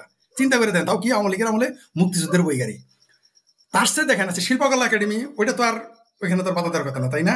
কিন্তু আপনি কি জানেন যে শিল্পকলায় আমাকে ওই গেটের সামনে বই রাখতে দেয় নাই? যুবরাজকে আপনি ফোন করে জানতে পারবেন, যুবরাজের সাথে তো অবশ্যই আপনার পরিচয় আছে। যুবরাজকে আপনি জিজ্ঞেস করেন আমাদের কি করলো জানেন, এসে বললো একটু সরেন দূরে নেন, নিলাম, আচ্ছা গেট থেকে একটু গেটের সামনে রেখে রাখেন, রাখলাম, নিতে নিতে আমাদের না কোনায় নিয়ে গেলো যেখানে মাছিও যাবে না, সেখানে গিয়ে আমাদের গাড়ি রাখলো। তো আমরা ভাবলাম যে শালা এটা কোনো কথা, রবীন ভাইয়ের ফোন দিলাম, ভাই রাখতে দেয় না, কি বলস, শিল্পকলা একাডেমিতে আমাদের বইয়ের মুক্তিযুদ্ধের বই রাখতে দিবে না মামুনুর রশিদ স্যার থাকতে? আমি বললাম হয়তো আমার জামালপুরের লোক, তাহলে আমি স্যারের কাছে যাই। কয় তাহলে তুই যা। তখন আমি যাইতে গেছি, কনস্টেবল ডাক দেখো বুঝে পেয়েছে, ফোনে শুনছে, কয় ছোট ভাই এগুলো ঝামেলা করো না, তুমি বুঝতেছো না, আমরা জুতার দোকান বসামো, বসাইলে 1000 করে টাকা দেয়, তোমার গাড়ি সরালে 1000 টাকা নেওয়ার জন্য সে আমাদের বই গাড়ি রাখতে দেয় নাই। তো বুঝতে এটা কোন সময় আওয়ামী লীগের সরকারের আমলে, এটা আওয়ামী লীগের সরকার আমলের কথা বলতেছি। আর আমাকে কি করছে জানেন, আমি এই যে আপনারা যারা ছিলেন তার মধ্যে আপনিও লিস্টে ছিলেন যে আমার ডোনেশন আপনার কাছ থেকে নিব, আমরা একটা হাসপাতাল করতে চাইছি জামালপুরে সাধারণ মানুষের জন্য। আপনি কি জানেন আমার ফাইল যে কোনো আওয়ামী লীগের নেতা ছুঁড়ে ফেলে দিছে, দিয়ে বলছে ফরিদ আওয়ামী লীগ করে না। অথচ আমি 3 বছর আমার সংসার খরচ ছিল 60,000 টাকা, রবিন ভাই বেতন কত দিচ্ছে ওটা বললাম, ওইটাতে আমাদের ওই সবার মিলে 60,000 দিতে পারে নাই, আর আমার মিনিমাম 60,000 টাকা খরচ, এগুলো আমি নিজে অন্যভাবে আয় করে আমি চলতাম মুক্তিযুদ্ধের চেতনাকে স্প্রেড করার জন্য। কোনোদিন বিএনপির কাছ থেকে 10 টাকা নেই নাই, কোনোদিন আওয়ামী লীগের কাছে তো নেই নাই। একটা কাজ নিয়ে গেছিলাম যাতে ওইখানে অনুমোদন পায় একটা হসপিটালে। আপনি জানেন ডিসি সাহেব আমাকে বলছে, মানে ডিসি অফিস বলছে আপনার বিরোধিতা করতেছে আওয়ামী লীগের লোক, আপনার টাকা পয়সা দেন নাই, মানে ঘুষ দিতে হবে তাদের। তো যাই হোক সেটাও আমি আক্ষেপ করি না, কারণ হলো যে তারা এগুলো, কিন্তু জামাত কি করছে দেখেন, আমাদের ওই জামালপুরেই কিন্তু আবার জামাতের হাসপাতাল করতে দিচ্ছে। আমাদের ওইখানে 2টা হসপিটাল হয়েছে, 2টাই জামাতের, সেখানে আবার ভাগাকে জানেন পার্সেন্টেজ আওয়ামী লীগের নেতা, এইখানে আওয়ামী লীগ ভোটটা করে। এবং ওই আওয়ামী লীগের নেতার সাথে আমাদের পারিবারিক সম্পর্ক আছে, মানে আমার আত্মীয় স্বজনের খুব ঘনিষ্ঠ সম্পর্ক, ঠিক আছে, নামটা সংগতের কারণে বলতে পারলাম না। সেই নেতার সাথে জামাতের লোকের তাকে সমস্ত সুবিধাতে জামালপুর জেলায় হসপিটাল করতে দিচ্ছে, সেটার নাম শাহজালাল হসপিটাল, নামটা বলে দিলাম, আর নামগুলো বললাম না, আমাদের জামালপুর লোক বুঝে গেছে কে কাকে কি সহযোগিতা করছে। তো আওয়ামী লীগ এই জায়গায় ভুল আমি বলবো না, তাদের ভুল হয়েছে, শুধু তারা ভুল নার্সিং করছে, তারা ভুল নার্সিং করছে, তারা যারা মুক্তিযুদ্ধের পক্ষের মানুষ তাদের নার্সিং করে না, এটা তাদের ভুল, কিন্তু তারা সমালোচনা নিতে পারে না, দিস ইজ দ্য প্রবলেম, তারা সমালোচনা নিতে পারে না। তারা আপনি যদি তাকে বলেন তোমার এখানে জামাতে দাগ আছে, সেভাবে আপনি তাকে অপমান করছেন। আপনি দেখেন বঙ্গবন্ধুর যে অসমাপ্ত আত্মজীবনী, আপনি কি জানেন এই বইটা আওয়ামী লীগ কে কিন্তু আমার কাছ থেকে জানেন, আমি কিন্তু মানুষের বডি ল্যাঙ্গুয়েজ দেখতাম, আপনি বিশ্বাস করেন, যারা আমি বুঝতাম কেন এটা আওয়ামী লীগের বা আওয়ামী লীগের না, চুপ করে আসে বলতো কি ভাই অসমাপ্ত আত্মজীবনী আছে, হ্যাঁ আছে, 2টা দেন বা 3টা দেন, নিয়ে সোজা চলে যেত, তার মানে এরা আওয়ামী লীগ করে না। মানে আমরা কিন্তু এই বইটা বিক্রি করছি যারা আওয়ামী লীগ করে না তাদের কাছে বেশি, সাধারণ মানুষ এই বইগুলো পড়ছে, আওয়ামী লীগের ছাত্রলীগের লোকজন পড়ছে, কারা জানেন, যারা রচনার প্রতিযোগিতা যাবে কেবল তারাই পড়ছে, তাছাড়া কেউ পড়ে নাই। বঙ্গবন্ধুর জীবনী যে পড়বে সে কখনো মুক্তিযুদ্ধ বিরোধীদের সাথে আপোষ করতে পারবে না। বঙ্গবন্ধু 19 বছর জেল খাটছে, এই মানুষটাকে যে আদর্শ মনে করবে, সে কিভাবে 71-এ পরাজিত শক্তির সাথে আপোষ করে, সে কিভাবে তার সাথে বসে, আমরা তো দেখলাম, আমরা দেখেছি। এই যে যারা প্রতি মুহূর্তে আপনারা দেখেন ওলামা লীগ বানাইছে, আপনার তো মনে আছে ওলামা লীগ, আচ্ছা আওয়ামী লীগ কিভাবে ওলামা লীগ বানায়, যেগুলোকে আমি হুলাবিলাই লীগ বলি। এই যে আওয়ামী লীগের যে গালি দিল যারা মুসলমান না, আপনি দেখছেন একটা কথা বলতে একটা বিবৃতি দিতে দেখছেন আপনি ওলামা লীগের। আরেকটা জিনিস আপনাকে বলি, আমার মনে হয় বাংলাদেশে বোধহয় 50টার উপরে প্রাইভেট ইউনিভার্সিটি, তাই না? আমার এক্সাক্ট ফিগার খেয়াল, তাই না? আরো বেশি। এদের ভিসি প্রো ভিসি ছিল না, এদের ভিসি এবং প্রো ভিসি, নিশ্চয়ই তারা আওয়ামী লীগের লোক ছিল, আমরা ধরে নিতে পারি। একটা লোক বিবৃতি দিতে দেখছেন আওয়ামী লীগ ভুল নার্সিং করে নাই, ভুল নার্সিং করছে কিনা এখানে। আচ্ছা অন্যদের কথা বাদ দেন, যারা ডাইরেক্ট সুবিধাভোগী তারা কেন নীরব? আপনি না হয় আসাদ নূর তখন এই করছেন সেই করছেন, তাহলে এরা কি করে? এরা আপনি দেখেন এই যে কি ওর নাম, ওই যে ক্রিকেটার, আমাদের ক্রিকেটার যে এমপি হলো আওয়ামী লীগের, সাকিব আল হাসান এবং মাশরাফি বিন মুর্তজা। মাশরাফি বিন মুর্তজা এখন আমাদের উল্টা সময়, মাশরাফি বিন মুর্তজা তার নাবালক ছেলের ইমামতিতে নামাজ পড়তেছে, সেটা ভিডিও করে আপলোড দেয়, দেখছেন তো, মনে আছে তো? আচ্ছা, নাবালক ছেলের ইমামতি তো ইসলামে জায়েজই না, নাবালক ছেলের ইমামতি চলবে না। যদি মাশরাফি নিজে ইমামতি করতে আর পোলা পিছনে থাকতে বুঝতাম সেটা ধর্মীয় সিদ্ধ, সে তো ধর্মীয় নিয়ম কারণেই তো সেটা ভুল করছে। তো এইরকম মেন্টাল প্রিপারেশন লোক দিয়ে আপনি আওয়ামী লীগ পালবেন? আওয়ামী লীগের এখানে যদি তারা স্টাডি করতো শুধু কর্মী দিয়ে, সেনাবাহিনী দিয়ে, সংখ্যা বেশি হলে আর সেনাবাহিনী থাকলেই আপনি ক্ষমতায় থাকতে পারবেন না, তারপর আওয়ামী লীগ। এখনো এই মুহূর্তে আওয়ামী লীগের 40% ভোট আছে। এখনো যদি সুষ্ঠু নির্বাচন হয় আওয়ামী লীগ প্রধান বিরোধী দল, কারণ আগামীকাল যদি ইলেকশন ঘোষণা করে ভোটাভুটি হয়, এখনো আওয়ামী লীগ প্রধান বিরোধী দল থাকবে, ঠিক আছে? আর নেক্সট টাইমে তারাই পাওয়ারে যাবে। তাহলে তার মানে কি বোঝা গেল যে আদর্শিক ভাবে যদি আপনি ঠিক না থাকেন, আপনি দেখেন তো ওই যে বললেন 2 জন লোকের কথা, তারা শেখ হাসিনার বন্দনাতে কিরকম বন্দনা তারা গাইছে, তারা পারলে সূরা কেরাত বানাই ফেলতো, কিন্তু তারা কি নিকলা এনসিপির একটা কমিটিতে আসলো, আর একটা এখন ইউনুসের লোক। এরকম সব জায়গাতেই পাবেন, সব সেক্টরেই আওয়ামী লীগের ভুলটা ছিল তারা তাদের শত্রু মিত্রকে, আমি বলবো না বন্ধু চিনার দরকার নেই, বন্ধু আপনি না চিনলেও ক্ষতি হবে না। আপনি আসাদ নূর আমার বন্ধু, আমি আপনাকে চিনি নাই, আমার কিন্তু ক্ষতি হবে না। কিন্তু আমি যদি আমার শত্রুকে আইডেন্টিফাই না করতে পারি, আমি কিন্তু মারা যাবো, আমি কিন্তু বাঁচতে পারবো না। সেটা সংগঠন টিকবে না। জামাত কি করেছে? জামাত প্রতি মুহূর্তে এদের মধ্যে ঢুকে মারামারি করছে। ছাত্র ইউনিয়নের, ওইটা আপনার কাছে আছে কিনা জানি না, ছাত্র ইউনিয়ন একজন পোস্ট দিয়েছে না যে এরা আওয়ামী লীগে ঢুকে এরা ক্রাইম করছে, ছাত্রলীগে ঢুকে এতদিনে বলে, ওই যে আবরার হত্যাকাণ্ড নিয়ে, আবরার, এগুলো পরিকল্পিত তাদের, তারা কিন্তু স্যাবোটাজ ঘটানো ওস্তাদ। জামাত শিবির হচ্ছে অত্যন্ত, এরা জানে যারা আপনি আমার লীগের কর্মীর দেখেন, আমার ধারণা, আমি আপনার সাথে একমত শেখ ফরিদ ভাই। একটা জিনিস আমি শুধু অ্যাড করতে চাই, আওয়ামী লীগের কর্মীরা করে কি, এরা আওয়ামী লীগটাকে ধর্মের মতো করে নেয়, এবং তাদের যদি কোনো নেতা অন্যের উপরে নির্যাতন করে, ওরা ভাবে অমুক নেতা যেহেতু করছে ভালোই করছে। এই যে প্রবণতা, আমি একটা উদাহরণ দেই, এই যে ছেলেটার আমি দেখে, আমার নাম মনে পড়তেছিল না, যে যার অবস্থান থেকে পালাও যে একটা মিম হয়েছিল না, ওই মিমে আমি একটা ছেলেকে দেখাই, এটাকে না দেখাইলে হবে না। এই ছেলেটার নাম হচ্ছে চট্টগ্রামের, ওর নাম গোলাম নুরুল আজিম রনি বোধহয় এটার নাম। এই ছেলেটা একটা কমেন্টে, মানে দেখেন, এই যে হাসান মাহমুদ যে অন্যায়টা করছে আমার সাথে, হাসান মাহমুদ, বিপ্লব বড়ুয়ারা, আওয়ামী লীগের কোনো কর্মীরা আমি আজ পর্যন্ত পাই নাই যে বলবে ইনবক্সে বা ব্যক্তিগতভাবে, ভাই এটার জন্য আমি দুঃখিত। একটা কমেন্টে শুধু বলছিলাম, এই রনি আসিফ মহিউদ্দিন আর আমারে নিয়ে 2019 না 20 সালে জঘন্য ভাষা একটা স্ট্যাটাস লিখছিল, সকল সমস্যা যেন আমরা। এখন যে পালাইয়া গেছে, এখন আমি তার যে একটা কমেন্টে জিজ্ঞেস করছিলাম যে এই যে পালাইয়া গেলেন এখন কেমন লাগে, সব দোষ নাকি আসাদ নূর আর আসিফ মহিউদ্দিনের? তখন সে বলে, আপনারা আওয়ামী লীগ নিয়ে জঘন্য কথাবার্তা বলছেন। আমি লিখছিলাম, মানে কমেন্টগুলো আমি ডিলিট করে ফেলছি, রুচি আসে না এর সাথে কথা বলতে, যে আওয়ামী লীগ নির্যাতন করবে, পাসপোর্ট নিয়ে নেবে হেফাজতের কথায়, দেশ ছাড়া করবে, তারপরে আওয়ামী লীগের আমি চুমা দেবো। তখন বলতেছে ওটা ফৌজদারি অপরাধ, আপনারা কেন ইয়েতে যান নাই? মানে এ জানানোর চেষ্টা করেনি আমার সাথে কি হয়েছে, যেখানে ইউএন জানে, 12 পৃষ্ঠার স্টেটমেন্ট দিয়ে দিল যে এত বড় একটা ঘটনা সে জানার চেষ্টা করে নাই। আওয়ামী লীগের কোনো লোকজন এখন পর্যন্ত হাসান মাহমুদের হয়ে আমার কাছে, হাসান মাহমুদ সরি বললো, কি বললো, আমার সাথে নেগোসিয়েশনে যাবো না। অনেকে এখানে বলতেছেন যে আমি কেন ওরে পাড়া দিয়ে ধরলাম না, ওরে পাড়া দিয়ে ধরবো, ভালো সময় এখন না। তো এখন কথা হচ্ছে যে এই রনিরা আমারে যখন বলে যে ফৌজদারি অপরাধ আদালতে যান আপনি, আদালত তো আপনার এটা করবেই, তখন আমার মনে হয়েছে এরা কারা, এরা রাজনীতি করে, এরা মুড়ি মোয়া খায়, নেশা ফেশা বোধাও করে, জানি না, পদ পদবি বিক্রি করে কিনা তাও জানি না। এরা একজন ভিকটিমরা এসে বলে আদালতে যাই না কেন, যেখানে আদালতের গেরাকলেই আমার পাসপোর্ট নিয়ে নিছে, আর বাবা আমারে ধরে নিয়ে গেছে, এটা ইউএন জানে আর আদালত জানে না, আর ও জানে না। তো এই হচ্ছে আওয়ামী লীগের অবস্থা। এইভাবে যদি থাকে, তারা যদি মিত্র শত্রুদের পার্থক্য না করে জামাতের দালালি করে আর মিত্রপক্ষের, মানে এইভাবে হইলে কি মুক্তিযুদ্ধ হইতো? তারা এখন কিভাবে ক্ষমতা আসবে? না, এই যে আপনার ঘটনাগুলো বললেন, এটা অপ্রিয়। আর একটা জিনিস বলি, বামেরা কি করছে জানেন? বামেদের কথা বলি এবার একটু। আপনি কি জানেন, আমি অন্তত 20 জন বামপন্থী নেতার মুখে শুনছি, যেটা আমি লিখছি, এমন না যে এটা আমি আজকে প্রথম বলতেছি, অন্তত 20 জন সিনিয়র বামপন্থী নেতা আমরা বলছে যে বাংলাদেশে মৌলবাদের রাজনীতি ছড়াইছে তসলিমা নাসরিনের কারণে। ঠিক আপনার এই যেমন আসিফ মহিউদ্দিন বলছে সব ভেজালের মূলে আপনারা, ঠিক আছে, তসলিমা নাসরিনের কারণে বাংলাদেশে মৌলবাদ বৃদ্ধি হয়। তখন আমি বলছিলাম তাহলে আপনারা যে আমরা যে, তখন তো আমিও তো বাম রাজনীতি, তাহলে যে আমরা যে এত হাজার হাজার লাখ লাখ বাম কর্মী, তাহলে এতে থেকে আমাদের লাভ কি? এক তসলিমা নাসরিন যদি কারণে যদি বাংলাদেশে মৌলবাদ স্প্রেড করে, তাহলে আমরা লাখ লাখ কর্মী থেকে লাভ কি? আমাদের তো গলায় দড়ি দেওয়া দরকার, আমাদের কাজটা কি?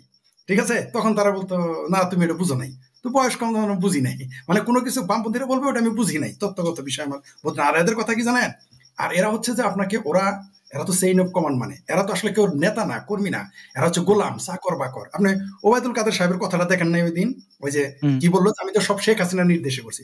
কত বড় বোকা হইলে এই কথা বলে, আবার বলে আমি বাথরুমে পালাইছিলাম। আচ্ছা, আপনার জীবনে অনেক পালাইছেন মৌলবাদীদের জন্য, আমিও পালাইছি। কোথায় কোথায় পালাইছি সব আমরা বলতে যাবো? এটা কি বলার কথা? যা বাথরুমে পালাইছিল এটা কি তার কাছে জিজ্ঞেস করছিল? ও এডিটর কি জিজ্ঞেস করছিল যে ভাই, বা উপস্থাপক কি জিজ্ঞেস করছিল ওয়াদুল কাদের সাহেব আপনি কোথায় পালাইছিলেন? এইটুকু একজন সাধারণ সম্পাদকের যদি এই বুদ্ধি হয়, তার কর্মীর কি বুদ্ধি? আমার মনে হয়েছে যে সেই করুণ কথা বলে শেখ হাসিনা রিয়ে নিতে চায় যে আমি তো খুব কষ্ট করছি। হ্যাঁ, এটা। আর সারা জীবন যে আপনি সুবিধা নিছেন, সারা জীবন সুবিধা নিছেন, এখন জান দিতে সমস্যা কি? মানুষ আগে 19 বছর বঙ্গবন্ধু জেল খাটছে, বঙ্গবন্ধুর তো কোনোদিন টাকা পাওয়া যায় নাই। বঙ্গবন্ধুর ব্যাংকে কয় টাকা ছিল আপনি কি জানেন? আমি 10 বছর গবেষণা করছি যে বঙ্গবন্ধুর ব্যাংকে কয় টাকা ছিল। আমি এত সহজে বঙ্গবন্ধুকে 100% গ্রহণ করি নাই। তার ব্যাংকে টাকাই ছিল না। বঙ্গবন্ধুর ব্যাংকে আজ পর্যন্ত কোনো, এই যে এত অভিযোগ বঙ্গবন্ধু ভারতের দালাল, বঙ্গবন্ধু অমুকের দালাল, এমনকি বঙ্গবন্ধুরে কিন্তু মার্কিন দালালও বলতো, এটা কি আপনি জানেন? বামপন্থীরা বলতো মার্কিন দালাল।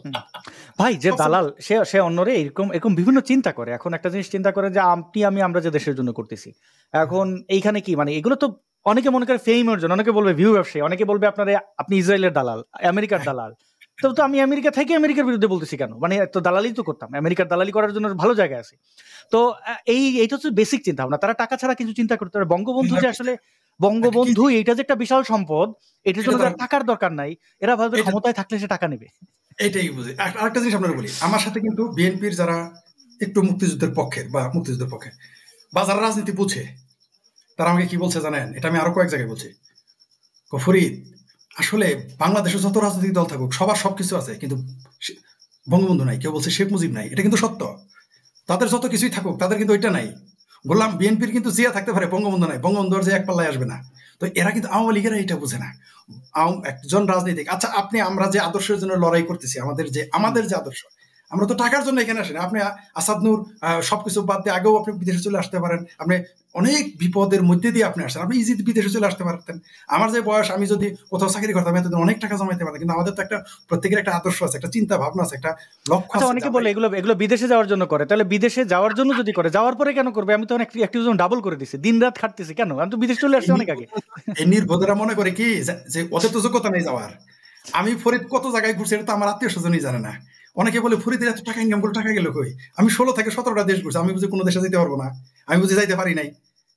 আমাকে বলা হয়েছিল যে তুমি আমেরিকা, আমাকে একজন, আপনিও তাকে চিনেন, আমাকে বলছে ফরিদ তোমাকে শুধু দেওয়া আমেরিকা আর ভারত কোথায় যাবা? আমরা যে নাগরিক মানে স্থায়ীভাবে থাকার জন্য, আমি নাগরিকত্ব কোথাও বিসর্জন দিব না, সেটা আমি পৃথিবীর যে দেশেই যাই। তোমার আমেরিকা আর ভারত দিল কোথায় যাবো? আমি বলছি ভারতে থাকবো। আবার বলছে তোমার যদি ব্রিটেন আর ইউরোপে থাকতে বলে কোথায় থাকবো? আমি বলছি গ্রিসে থাকবো। আমি কিন্তু বলি না জার্মান থাকবো, আমি কিন্তু বলি না ইংল্যান্ড থাকবো, আমি কিন্তু বলি না আমেরিকা থাকবো। আমি কেন গ্রিসে থাকতে চাইছি? সক্রেটিসের দেশ, সক্রেটিস একজন ফাদার অফ নলেজের দেশ, সেই জন্য ওটা আমার চুজ করা। আপনি আমার পরিচিত যারা আছে, এটা আমার শুনতেছে, তারা জানে, এর কয়েকজনই জানে। আর ভারত কেন বলছি? এই এশিয়া মহাদেশের অন্যতম একটা, এই যে ভারতের যে ইন্টারন্যাশনাল যে লাইব্রেরিটা, যে ন্যাশনাল লাইব্রেরিটা, আপনি হয়তো গেছেন কিনা জানি না দিল্লিতে, এটা কিন্তু বিশাল সমাহার। আর ভারত হচ্ছে একটা লাইভ মানে জীবন্ত একটা সভ্যতার দেশ। আমি সেখানে গবেষণার জন্য থাকতে চাইছি, অন্য কোনো কারণ। আমি পৃথিবীতে যেই দেশেই যাই না কেন, আমি কিন্তু বাংলাদেশের নাগরিকত্ব ছাড়বো না। ডুয়াল সিটিজেন হইতে পারে, থাকার জন্য, আমার নিরাপত্তার জন্য আমি দেখি। কিন্তু আমি কেন যাবো? কারণ পড়ালেখার জন্য, আর কোনো টার্গেট ছিল না আমার। এরা মনে করে বিদেশে যাওয়া না যাওয়া না, ওই যে গল্পটার মতো ভাই, ওই যে দুই ভিক্ষুক ব্রিজের উপর দিয়ে যাচ্ছে, তো একজন আরেকজন জিজ্ঞেস করছে কত টাকা দিয়ে বানাইছে ব্রিজটা, তো বলতেছে না হলে তো 5,000 টাকা তো লাগছেই। মানে যার যতটুকু চিন্তার লেভেল। যেমন এই যে পিনাকি ভিডিও করে, অনেকে বলে যে সে ভিউ ব্যবসা, মানে টাকার জন্য ভিডিও করে। আমার মনে হয় না, গন্ডগোল লাগানোর জন্য ভিডিও করে। এর একটা প্রতিশোধ আছে। কারণ দেখেন, ও লরিয়ালে চাকরি করে, এটা সত্য। এখন একটা মানুষ ধরেন যদি ইউরোপে থাকে, তার তো মাসের ইউটিউব থেকে যা আসবে ওইটা দিয়ে ঘর ভাড়াও দিতে পারবে না। তো সে কেন তো সময় ব্যয় করবে? ও হচ্ছে আকাম করার জন্য করে। এখন এইটা হচ্ছে মানুষের চিন্তার জায়গাটা। আওয়ামী লীগের লোকজন এখনো চিন্তা করে যে তাদেরকে আসলে, তারা কিন্তু জামাত শিবিরের দ্বারা ক্ষমতাচ্যুত হয়েছে। তারা দোষ কিন্তু দেবে যারা আসলে আওয়ামী লীগের ভালো চায় তাদের, যে আপনি কেন লালবদর ছিলেন, আপনি কেন, আরে ভাই তোমরা যদি এই কিলানিটা না দিতা, ছাত্রলীগ যে পিটাইছিল জুলাইতে, এটা যদি না করতা, তাহলে তোমরা কিন্তু ক্ষমতাচ্যুত হও না। জাতিসংঘ আইসা সেনাবাহিনীরা বলে না যে খবরদার জনগণের উপর, এগুলো তো তোমরা করছো, এটা দেখতেছে যে তোমরা গুলি চালাইছো, মারতেছো। স্কোপটা তারাই দিয়েছে, এটা তাদের আগে বুঝতে হবে যে 40% ভোট সেনাবাহিনী, পুলিশ, বিএসএফ সবকিছুই তার কোর্ট কাছে। তারপর তাকে ক্ষমতাচ্যুত কেন হইতে হলো? আওয়ামী লীগের, আমার মতে আওয়ামী লীগের উচিত তাদের একটা রিসার্চ সেন্টার করা, যে 1 মাসের মধ্যে তাদের একটা মূল্যায়ন করবে কেন আওয়ামী লীগের পতন ঘটলো। এটা তাদের নিরপেক্ষ একটা রিসার্চ, যেটা তার জমা করা উচিত শেখ হাসিনার কাছে, দেখা কারো কাছে না। নিরপেক্ষ লোক যদি গবেষণা করে, যদি এটা না করে ইন ফিউচার আবার ক্ষতি হবে। আমি মনে করি আওয়ামী লীগের, আমি কিন্তু এটা মনে করি এখন সাপে বড় হয়ে যাবে আওয়ামী লীগের জন্য। এই 5 আগস্ট আওয়ামী লীগের জন্য একটা সাপে বর, তারও সুবিধা হয়ে গেছে, সে চিনতে পারছে তার পক্ষে কে ছিল কে ছিল না। আমার ওয়াইফ সাধারণত আমার জামালপুরে যায় নাই, কারণ আমি জানতাম যে আমার নিরাপত্তা জনিত কারণ আমার সন্তান বাচ্চা, আমি এগুলোকে সাধারণত লাইমলাইটে আনতাম না। আপনারাও যত কাছের আপনারা আমাকে দেখতেন না, তাই না? বা এটা আমরা সবাই এটা করে থাকি। তো আমার ওয়াইফ গেল জামালপুরে, আপনি কি জানেন সে আমাকে গিয়ে বলে, হায় হায় তুমি তো আমার কই এটা সব দিকে আওয়ামী লীগ, তোমাদের কিন্তু সব আওয়ামী লীগ, তুমি না বলো বিএনপির এলাকা। আমি বললাম শুধু ক্ষমতা গণেশটা উল্টিতে দাও না। আমার ওয়াইফ এখন কি বলে জানেন, হায় হায় এখন তো দেখি কোনো আওয়ামী লীগই নেই। এগুলো তো ভাই রাজনীতি হলো আপনাকে বঙ্গবন্ধুকে, এরা তো বঙ্গবন্ধুকে যে কয়েক মাস পাকিস্তানে কারাগারে রাখছে মৃত্যুর মুখোমুখি, আপনি জানেন যে আমরা যখন পালায় থাকি তাই কত ভয় পায়, আর তাকে জেলে রাখা হয়েছে, ফাঁসি দিবে, তিনি জানেন ফাঁসি হবে। সেই জায়গায় থেকে তিনি দৃঢ় চিত্তে, আমরা তো 9 মাস যদি আটকায় রাখে আমারে আপনারে, আমরা তো হার্ট অ্যাটাক করে মারা দেবো, যে আমার কালকেই ফাঁসি আমি তো ভয়েই মারা দেবো। তিনি সেখানে ছিলেন এবং ফিরে আসছেন দেশে। এরা তো বঙ্গবন্ধুর ইতিহাস পড়ে না, এরা তো জয় বাংলা আর জয় বঙ্গবন্ধু দুইটা স্লোগান মুখস্থ করে আর একটা হকি স্টিক নেয় বা বন্দুক নিয়ে মারামারি করে, এটি তো তাদের যোগ্যতা। কিন্তু স্টাডি তো করি আমরা, বঙ্গবন্ধুকে রিসার্চ করি আমরা। আমি বাকশাল নিয়ে যে স্টাডি করছি, করে আমি দেখলাম যে মানুষ বাকশালকে গালি হিসেবে নিচ্ছে, আওয়ামী লীগের নাম বলতে ভয় পায়। আপনি কি জানেন যে আওয়ামী লীগের নাম নিতে ভয় পায় বাকশাল শব্দটা, আওয়ামী লীগেরও ভয় পায়। কিন্তু আমি আমার রিসার্চে আমি এটা দায়িত্ব নিয়ে বলতে পারি, কেউ যদি বসে টেবিলে, আমার মনে হয় বাকশালের যে অর্থনৈতিক যে তিনি যে প্ল্যানটা করেছিলেন, আচ্ছা এরা কথায় কথায় বলে শেখ হাসিনা কি তোমার সে কম বুঝে, রাইট? শেখ হাসিনা তো আমার সে কম বুঝে না।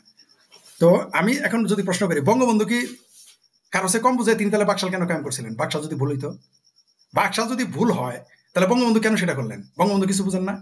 আওয়ামী লীগ আসলে তিনি ওটা যদি করতেন আসলে আর আজকের যে এই যে সমন্বয়করা তখন এই জাসদ যারা করছে তারা যে কি চাইছিল এগুলো তো আর্কাইভ থেকে আমরা দেখি, ওর কিছু উপায় ছিল না। এই সমন্বয়কদের ইউনুস থামাইতে পারতেছে, তখন কি সমন্বয়ক ছিল না? মুক্তিযুদ্ধের কোঅর্ডিনেটর ছিল না? তাদের দাপট ছিল না? ছিল। শুনেন আরেকটা জিনিস আপনারা বলি, আসলে বঙ্গবন্ধুর বাকশাল কায়েম করতে দেয় না কেন জানেন? আওয়ামী লীগের ভিতরে জামাতের লোক তখনও ছিল, খালি এখন না। আপনি কি মনে করছেন আওয়ামী লীগের ভিতরে জামাতের লোক শুধু এই শেখ হাসিনার আমলে, শুধু কি ওবায়দুল কাদের সাহেবের আমলে? আমি লাইভ আইসা আরেকবার বলছি, বঙ্গবন্ধুকে যারা মারবে প্ল্যান করছে তাদের কথা বলতে গিয়ে দেখে যে বঙ্গবন্ধুকে যে মারবে যে বৈঠকে ছিল সেই ব্যক্তি বঙ্গবন্ধুর সাথে বসে আছে, আপনি কাকে বলবেন? আর এই বাকশাল কায়েম করতে কেন দেয় না? কারণ জানে সাধারণ মানুষের অধিকার প্রতিষ্ঠা পাবে, জানে যে বাংলাদেশের ধর্মীয় রাজনীতি চিরতরে বন্ধ করে দেওয়া হবে, জানতো যে মৌলবাদী রাজনীতির প্রতিষ্ঠা পাবে না, জানতো যে সাধারণ মানুষের সম্পদগুলো ফ্যাক্টরিগুলো জাতীয়করণ করা হবে। এগুলো ছিল তাদের জন্য হেটেক, তার জন্য বঙ্গবন্ধুকে তারা মেরে ফেলছে। আর বাকশাল ভালো না, আর এটাও বাকশাল ভালো নাই কথাটা তারা ক্যাশ করে নিচ্ছে জামাত। আপনি দেখছেন জামাত এটা এমনই ক্যাশ করছে, জামাত কিন্তু ক্যাশ করে উস্তাদ।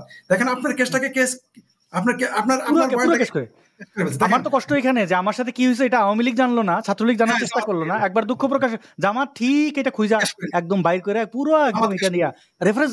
এই সরকারের পতনের পরেও এই যে ইউএন স্টেটমেন্ট, ওইখানে একটু ডিটেইলে পড়লে দেখবেন আগের ইউএন বলতেছে যে আমরা জানি এগুলো হয়, আওয়ামী লীগ এটা করছে মানুষের সাথে। আমাকেও কিন্তু তাই বিএনপির আমলে 2001-এর পাশের যে বিএনপি ছিল সেই সময় আমাকে মেরে ফেলতে চাইছিল বিএনপি লোক দিয়ে। মানে জামাত কি ক্যাশ করতে দেখছেন, একদিকে আমাকে বিএনপি দিয়ে মেরে ফেলতো, বিএনপির লোক দিয়ে নিয়ে ডেকে নিয়ে আমাকে মেরে ফেলতো, বিএনপির উপরে মামলা দিত, জামাত দূরে থেকে বাঁশি বাজাইতো, ওরা ক্যাশ করে উস্তাদ। আপনি দেখেন এই আন্দোলনে, এই যে আন্দোলন চলছে এই যে 4-5 আগস্ট, আপনি কি খেয়াল করছেন বামপন্থীদের আন্দোলনটা তারা ক্যাশ করে নিয়েছে?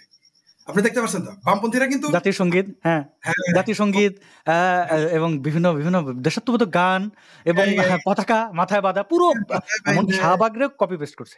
কপি পেস্ট করছে হুবহু। আর আপনি দেখেন যেখানে বলেন কমিউনিস্টরা যা যা করতো হুবহু তাদের কপি করে আজকে দেখেন তারা ব্যাংক বানাইছে, আজকে দেখেন তারা এনজিও করছে, আজকে দেখেন তারা কোচিং সেন্টার করে, এরা অজগরের মতো গিলে ধরছে, অজগরের মতো। জামাত আসছে অজগরের মতো। এটাকে আওয়ামী লীগ বেরোয় আসতে হবে, আওয়ামী লীগকে তার কর্মীদের আগে শিক্ষিত। আওয়ামী লীগের আমি বলি না, ওরা বলে না যে, ওরা একটা খুব প্রাউডলি বলে, প্রাউড না, প্রাউড তো ভালো, মানে অহংকার শব্দটা আর একটু উচ্চারণ কি হবে জানি না, মানে নেগেটিভ অর্থে আত্ম অহংকার দেখা যায়। আমাদের অনেক লোক, কাউকে লাগবে না। I agreed with Awami League যে হ্যাঁ ভাই তোমরা যারা আছো আসলেই কারো লাগবে না। একটা দেশের মানুষের 40% ভোটার, আপনার কারো লাগবে? আর আপনার আসাদ নূরের দরকার নাই, ফরিদের দরকার নাই, তসলিমা নাসরিনের দরকার নাই, কারোরই দরকার নাই। Yes we agreed with them. কিন্তু তাদের কি করতে, প্রশিক্ষিত করতে হবে। আওয়ামী লীগ যেন আওয়ামী লীগ থাকে, ছাত্রলীগ যেন ছাত্রলীগ থাকে, তাহলে আর এগুলো বিপ্লব, এই তথাকথিত বিপ্লব ঘটবে না, আওয়ামী লীগের এভাবে উচ্ছেদ হবে না, মানুষের এইভাবে মুক্তিযুদ্ধের চেতনা ধ্বংস হবে না। বঙ্গবন্ধুর আমার সবচেয়ে খারাপ লাগছে ভাই, তারা বঙ্গবন্ধুর ভাস্কর্যে পেশাব করেছে। আপনি খেয়াল করছেন তারা কিভাবে মানুষগুলোকে তৈরি করছে মাইন্ড সেট আপ, যেটা আওয়ামী লীগ পারে নাই। আওয়ামী লীগের কোন নেতা গিয়ে জামাতের অফিসে গিয়ে পেশাব করছে? জামাতের অফিসের দেয়ালে আমাকে একজন দেখান। আর তুলনা তো এটা হবেও না। আমি প্রশ্নটা এটাই একটু আগে করতে চাইছিলাম, যেখানে আপনি ইন্টারাপশনের মতো একটা ঘটনা, বঙ্গবন্ধুকে যদি কোনো বাংলাদেশের মানুষ ধারণ না করে তাহলে সে মুক্তিযুদ্ধকেই ধারণ করে না। বঙ্গবন্ধুর অবদান এটা এখন অনেকেই বলে 75 পরবর্তী 71 সব বাদ দেই, বঙ্গবন্ধু বঙ্গবন্ধুই, মানে উনি যে স্যাক্রিফাইসটা করছেন এইটা এই sacrifice এইটা করবে। বোঝার জন্য আপনাকে জামাত, বিএনপি, আওয়ামী লীগ হইতে হবে না। তো হইতে হবে আচ্ছা না, তারা yes. ধারণ করবে না, বঙ্গবন্ধুকে ধারণ করলো না, বুঝলাম বঙ্গবন্ধু খারাপ লোক, ধরে নিলাম। হুম। আমার খুব দুঃখ লাগে, আমার দেশের বাংলাদেশের জাতির পিতা বঙ্গবন্ধুর কোনো ভাস্কর্য এখন আর বাংলাদেশে নাই।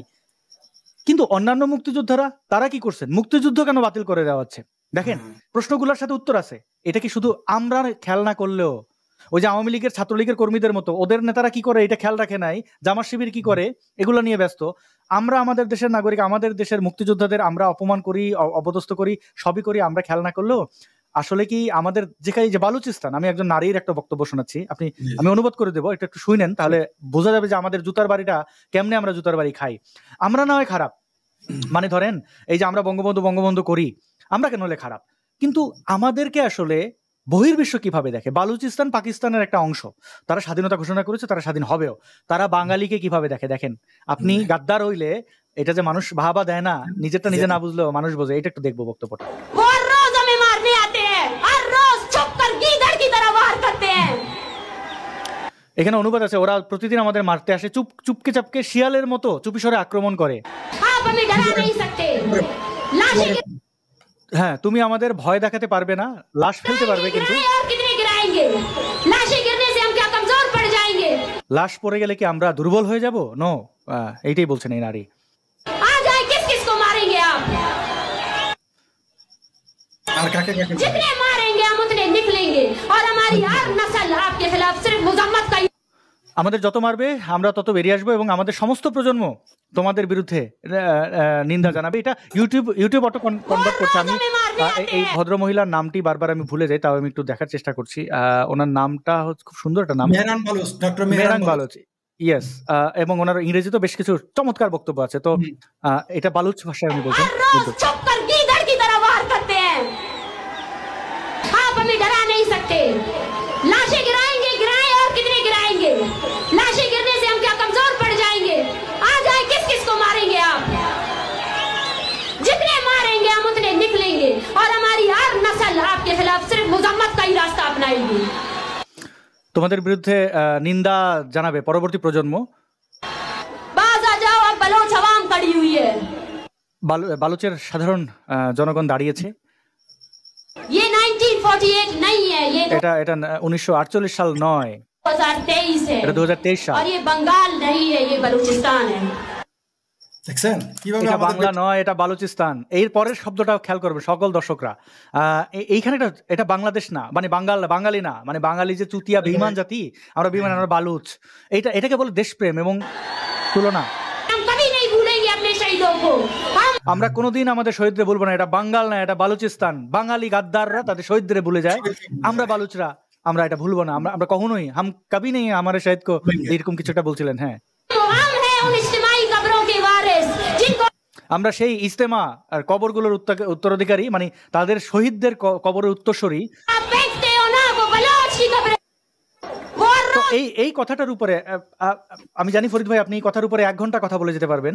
এই যে নারী বললেন যে আমরা বাঙ্গাল নই, আমরা বালুচ, আমরা আমাদের শহীদদের কখনোই ভুলে যাব না, এর চেয়ে আর বড় জুতার বাড়ি কি বলে? এটা দিয়ে মানে আমি বাঙালি হিসেবে লজ্জিত, আমার তো একদম আমরা বাঙালি হিসেবে লজ্জিত। এবং দেখেন এটাই কিন্তু তারা এই 54 বছর এই কাজগুলো করছে, তারা ইনভেস্ট করেছে, তারা এখানে ইনভেস্ট করেছে, বহুত ইনভেস্ট করেছে, তারা কায়িক পরিশ্রম দিয়েছে এবং আর্থিক তারা পরিকল্পিতভাবে এসেছে, যেটা আওয়ামী লীগ করতে পারে নাই। ভাই 17 বছর অনেক সময়। আমার মতো ফরিদ যদি 17 বছর ক্ষমতায় থাকে, জামাত বাংলাদেশে কেউ নামই নিবে না, আমি তো তাকে জেলে দিব না, মারবো না, পেটাবো না, আদর্শিকভাবে ভেঙে দেবো, আইসোলেটেড করে দিব। তারা বুঝতেই পারবে না, আমি তাদের আদর্শিকভাবে শেষ করে দিব, তারা টেরই পাবে না। কিন্তু এরা তা করেনি, এটা তাদের ভুল ছিল। যাই হোক, আমাদেরকে কি করতে হবে জানেন, যখন যোগ্যরা যখন এগিয়ে না আসে তখন অযোগ্যদের এগিয়ে আসতে হয়। উপায় নাই, আমরা চেয়েছিলাম। আমি ফরিদ কেন কথা বলবো মুক্তিযুদ্ধের পক্ষে, আমি কেন কথা বলবো আওয়ামী লীগের? আমার দরকার ছিল না, কিন্তু ভাই দেখলাম যে এখন আর বসে থাকা যায় না। কারণ আওয়ামী লীগের উপরে গোসা যদি করে থাকে, তাহলে যেমন এই যে এখন অনেকেই এখন মুক্তিযুদ্ধের পক্ষে বলতেছে, কেউ ফিরে আসছে যে না আমাদের আন্দোলন ভুল ছিল। আসলে আন্দোলন ভুলের প্রশ্ন না, প্রশ্ন হলো যে মুক্তিযুদ্ধের পক্ষে তারা এখন ঐক্যবদ্ধ হবে না। ভাই আর উপায় নাই, কারণ দেশটাই যদি না থাকে। আসলে মুক্তিযুদ্ধের চেতনাটাকে আপনারা দেখেন, বালুচেরা 75 বছর যাবত ফাইট করতেছে, তারা এখন স্বাধীন হয় নাই। আমরা 9 মাসে স্বাধীন হয়ে গেছি। তো আসলে এই জন্য হয়তো আমাদের এই জন্য বঙ্গবন্ধুর মর্মটা বোঝে নাই এরা, বঙ্গবন্ধুর মর্ম বোঝে নাই। আর আমি বিনয়ের সাথে বলতে চাই, এবার আমি জানি আসাদ নুরের আমার গালি বেশি দিব লোকজন, সেটা হলো যে ভাই আমার আমি কিন্তু লাল বদর না, আমার লাল বদর বইনেন না, তাহলে আওয়ামী লীগের লোকই আপনাদের অপমান করবে, কারণ আওয়ামী লীগের লোকই আমাকে জানে আমি কি। তবে হ্যাঁ, আমি আপনার সাথে একটু সৌভাগ্যবান, আমাকে আওয়ামী লীগের লোকেরা সরি বলছে, ইনবক্সে বলছে আপনাকে আমরা গুরুত্ব দিব, ওই যারা আমাকে ডিস্টার্ব করছে তাদের পক্ষ থেকে সরি বলছে, এইটুকু আমি আপনার একটু আগে আছি আর কি। জুলাইয়ের 17 তারিখ আমি যখন এই শিবিরের জঙ্গি আবু সাইদের ভিডিও টিডিও সব দেখাইলাম, তারপরও আমার আপনার পরিচিত এক কথিত মুক্তমনা আওয়ামী লীগার, সে আমারে বলে আমি শিবির।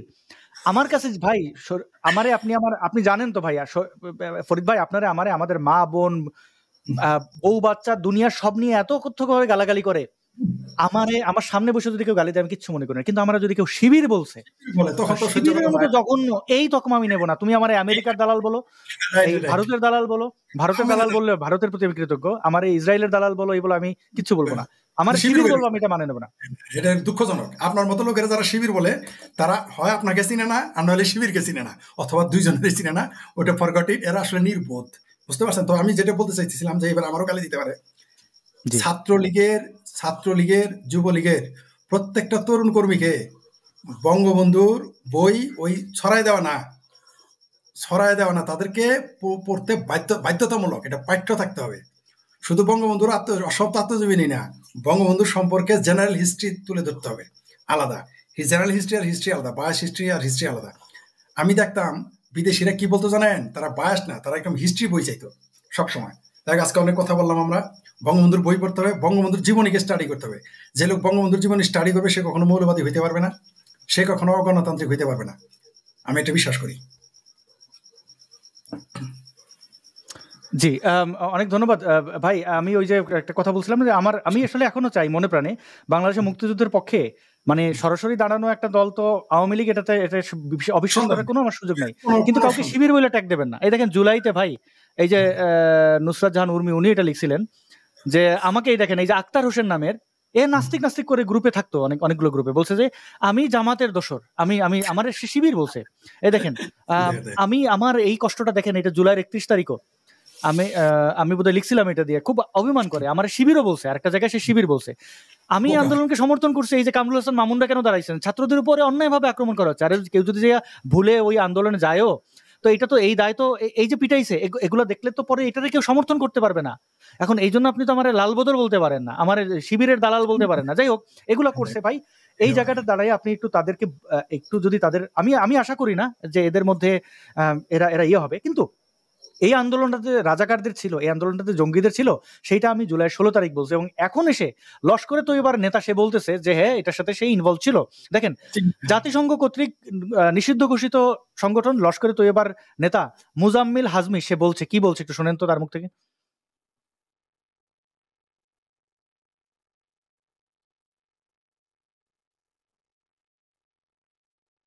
বাংলাদেশের সরকার পতন তারা ঘটিয়েছিল, এটা তারা বলেছে, এবং এই জঙ্গি সংগঠনগুলোর বর্তমান অবস্থা হিজবুতিদের যেভাবে ইউনুস পৃষ্ঠপোষকতা করছে তাতে তো আমাদের কোনো সন্দেহ নাই আসলে।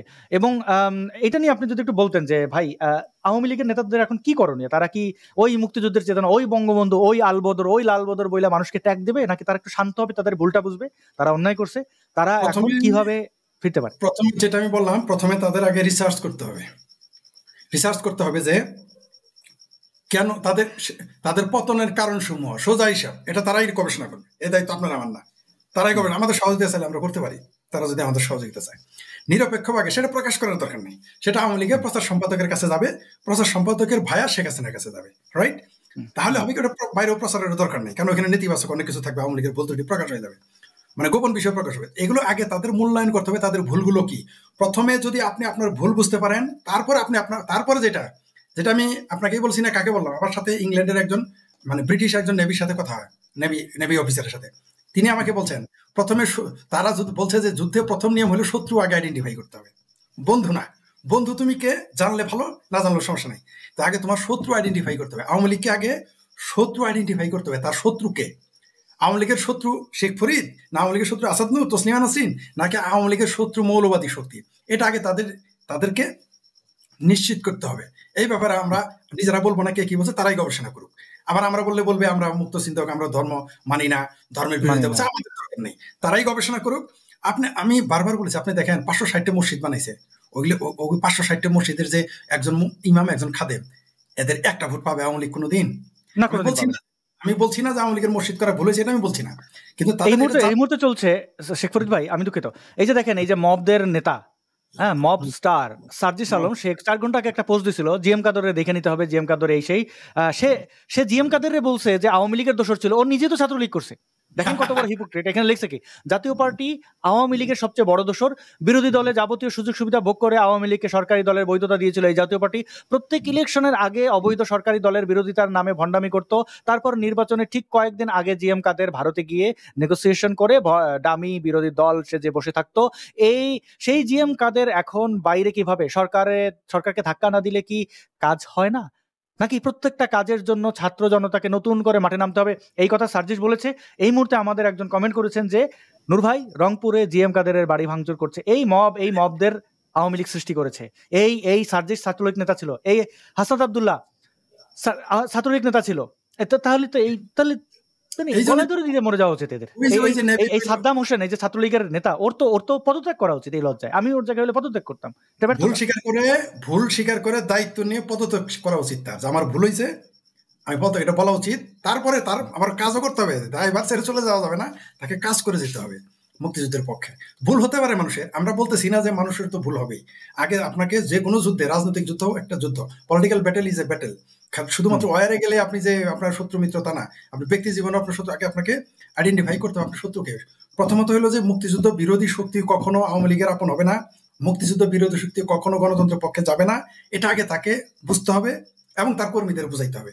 আমরা এটাও বিশ্বাস করি কারোরই দরকার নাই, শুধু আওয়ামী লীগের যথেষ্ট ক্ষমতায় যাওয়ার জন্য মুক্তিযুদ্ধের পক্ষে চেতনাকে বাস্তবায়ন, তারাই শুধু যথেষ্ট, এটা আমি বিশ্বাস করি। তারা যথেষ্ট লোক আছে। আপনি দেখেন বাংলাদেশ, আমাকে ফোন করে কারা জানেন, অজপাড়া গায়ে থেকে সাধারণ মানুষ, চায়ের দোকানদার, রিক্সাওয়ালা, এরা আমার ফোন করে, এরা আওয়ামী লীগকে যে কি ভালোবাসে, কিন্তু তারা কোনোদিন আওয়ামী লীগের কাছ থেকে 10 পয়সা পায় না, সম্মান শ্রদ্ধা কিছুই পায় না। এরাই কিন্তু আওয়ামী লীগের প্রাণ। বঙ্গবন্ধু কিন্তু সাধারণ মানুষের ভিতরে মিশে আছে। এরা এটা বঙ্গবন্ধুকে ক্যাশ করতে পারে না, এরা জামাতেরাই কিন্তু উল্টা ক্যাশ করছে, আসাদ নূরের কাজ ক্যাশ করছে। হয়তোবা দেখা যাবো যে মুক্ত চিন্তকদের যে মারামারি, এই মারামারি তাদের মারছে, এগুলোকেও তারা ক্যাশ করছে, বিভিন্নভাবে তারা এটা ক্যাশ করছে। এগুলো তাদের আগে শত্রু আইডেন্টিফাই করতে হবে, আর বন্ধুকে শত্রু বানানো যাবে না। এরা মাঝে মাঝে বন্ধুকে শত্রু বানিয়ে ফেলে, দিস ইজ দ্য প্রবলেম। এরা ক্যাশ করতেও জানে না। তবে এবার মনে হয় এরা কিছুটা পরিবর্তন হবে, আমি বিশ্বাস করি, কারণ বিশ্বাস করা ছাড়া তো উপায় নাই, আশাবাদী তো হতে হবে, তাই না? নাহলে আশা না থাকলে মানুষ বাঁচবে কিভাবে? তবে আমি মনে করি বাংলাদেশের গণতন্ত্রকে টিকিয়ে রাখতে, বাংলাদেশের সংবিধান এবং ধর্মনিরপেক্ষ টিকিয়ে রাখতে অবশ্যই আওয়ামী লীগের দরকার। আওয়ামী লীগ ছাড়া সম্ভব না। এই যে বামপন্থীরা চিকরাচিকরি করলে তারা কিছুই করতে পারবে না, কারণ তাদের না আছে জনবল, না আছে অর্থবল, তারা জামাতের কাছে কিছুই না, খড়কুটোর মতো উড়ে যাবে। আর এখানে নেতিবাচক ভাষাতে বলি, আপনাকে তো বাঘকে তো আপনি বাঘ দিয়ে ঠেকাইতে হবে নাকি? বামপন্থীরা তো পারবে না, তাই না? বামপন্থীরা এখন 2 ভাগ হয়ে গেছে, চিঙ্কুবাম হয়ে গেছে, তারা তো তাদের পক্ষে কাজ করবে। ফরাদ মাজারের মতো লোক বলে যে জামাতের সমালোচনা করে ফ্যাসিজম, হাসি আসে, জামাতের সমালোচনা করা ফ্যাসিজম। এটা কি ধরনের কথা যে এই দেশের মানুষ, এগুলো আবার এই দেশের আমাদের বুদ্ধিজীবী। অবশ্যই না, একটা বিষয় তো আছে ফরিদ ভাই, এই যুগে টাকা দিলে কিন্তু টাকা মায়ের যায়, দালাল ভালো পাওয়া যায় না। তো সেই ক্ষেত্রে তো ফরাদ মাজার ভালো একটা দালাল, টাকা খাইছে, টাকার গান গেছে, সৎ মানুষ। ভালো কথা বলছেন। তো আজকাল একটা খাঁটি দালাল, এই ব্যাপারে ন্যাংটা সুলেমানও কিন্তু ভালো। আমি কবে ন্যাংটা সুলেমানও ভালো। ন্যাংটা সুলেমান যেদিন আমেরিকান এম্বাসিতে গেছে না, আপনার একটা কথা বলি ভাই, আমাকে কিন্তু প্রাইম মিনিস্টার শেখ হাসিনার সাথে দেখা করতে দেয় নাই। কেন জানেন? 2টা কারণ। একটা হলো আওয়ামী লীগ করি না, এটা তো ছিল, আর হলো আমি কমিউনিস্ট, এই জন্য দেখা করতে দেয় নাই। আচ্ছা, যেখানে কমিউনিস্ট আমি শেখ হাসিনার সাথে দেখা করতে পারিনি একটা বাংলাদেশের নাগরিক হয়ে, এবং আমি মুক্তিযুদ্ধের পক্ষে কাজ করছি, ওপেন সবাই জানে, রাইট? সেইখানে একজন সাবেক কমিউনিস্ট এই ন্যাংটা সুলেমানের আমেরিকান এম্বাসিতে দাওয়াত খাওয়া, তখনই আমি বুঝে পেয়েছি বাংলাদেশে গেম গায়া, বাংলাদেশে গেম পাল্টে যেতেছে। তখনই বুঝে পেয়েছি, তখনই আমি বুঝে পেয়েছিলাম। বামপন্থীদের বলি না না না কিছুই হবে না, আমি বললাম যে অপেক্ষা করেন কি করে। আমি কিন্তু 7-8-9 বছর আগে লিখছিলাম, একবার পোস্ট দিছিলাম, বাংলাদেশ নেক্সট সিরিয়া। আমাদের কমিউনিস্ট পার্টির লোক তোমরা হুদাই ভয় পাও, কিছুই হবে না। এখন কেমন লাগে? যাই হোক, অনেক আলোচনা করলাম আজকে। আমরা সামনে হয়তো আরো অন্যান্য পর্বে আসবো, তখন আমরা কথা বলবো। অনেক লম্বা আলোচনা হয়ে গেছে বোধহয় আজকে। আমি দর্শকদের ওইটাই বলি যে ফরিদ ভাই, হ্যাঁ একটু লম্বা হয়ে গেছে, তবে এই প্রাণবন্ত আলোচনা আশা করি আপনারা এনজয় করেছেন। এবং আমরা সামনে এটা কি মঙ্গলবার করবো না সোমবার? মঙ্গলবার করি, না সোমবার। তাহলে আগামী সোমবার ফরিদ ভাইয়ের সাথে এই যে দেশ ও দশের কথা, মানে আমরা বাংলাদেশ বাংলাদেশ কেন্দ্রিক, বাংলাদেশের সাথে যেমন আজকে বেলুচিস্তানের ভিডিও দেখেছি, এরকম বাংলাদেশ রিলেটেড জনগণের কথা, মানুষের কথা, দেশের ভূমির কথা আমরা বলবো। প্রত্যেক বৃহস্পতি এবং সোমবারে আমরা শেখ ফরিদ ভাইয়ের কাছ থেকে বাংলা সময় রাত 9টায় আমরা তাকে পাবো। ফরিদ ভাই অসংখ্য ধন্যবাদ জানবেন, এবং দর্শক যারা দেখছিলেন, অনেকটা বড় সংখ্যার দর্শক দেখছিলেন, তাদেরকে শেষে একটু জানাই যে আপনারা এই লাইভটি শেষ হওয়ার পরে ইশতেহারের এই ভিডিওটি দেখতে পারেন। এটা টাইটেল দেখতে পাচ্ছেন, ইউনূসের সর্বশেষ, শোধ নেবে বাংলাদেশ। এই ভিডিওটার কিছু অংশ আমরা একটু প্লে করি এবং লিংক দিয়ে দিচ্ছি ডেসক্রিপশনে, আপনারা দেখতে পারেন।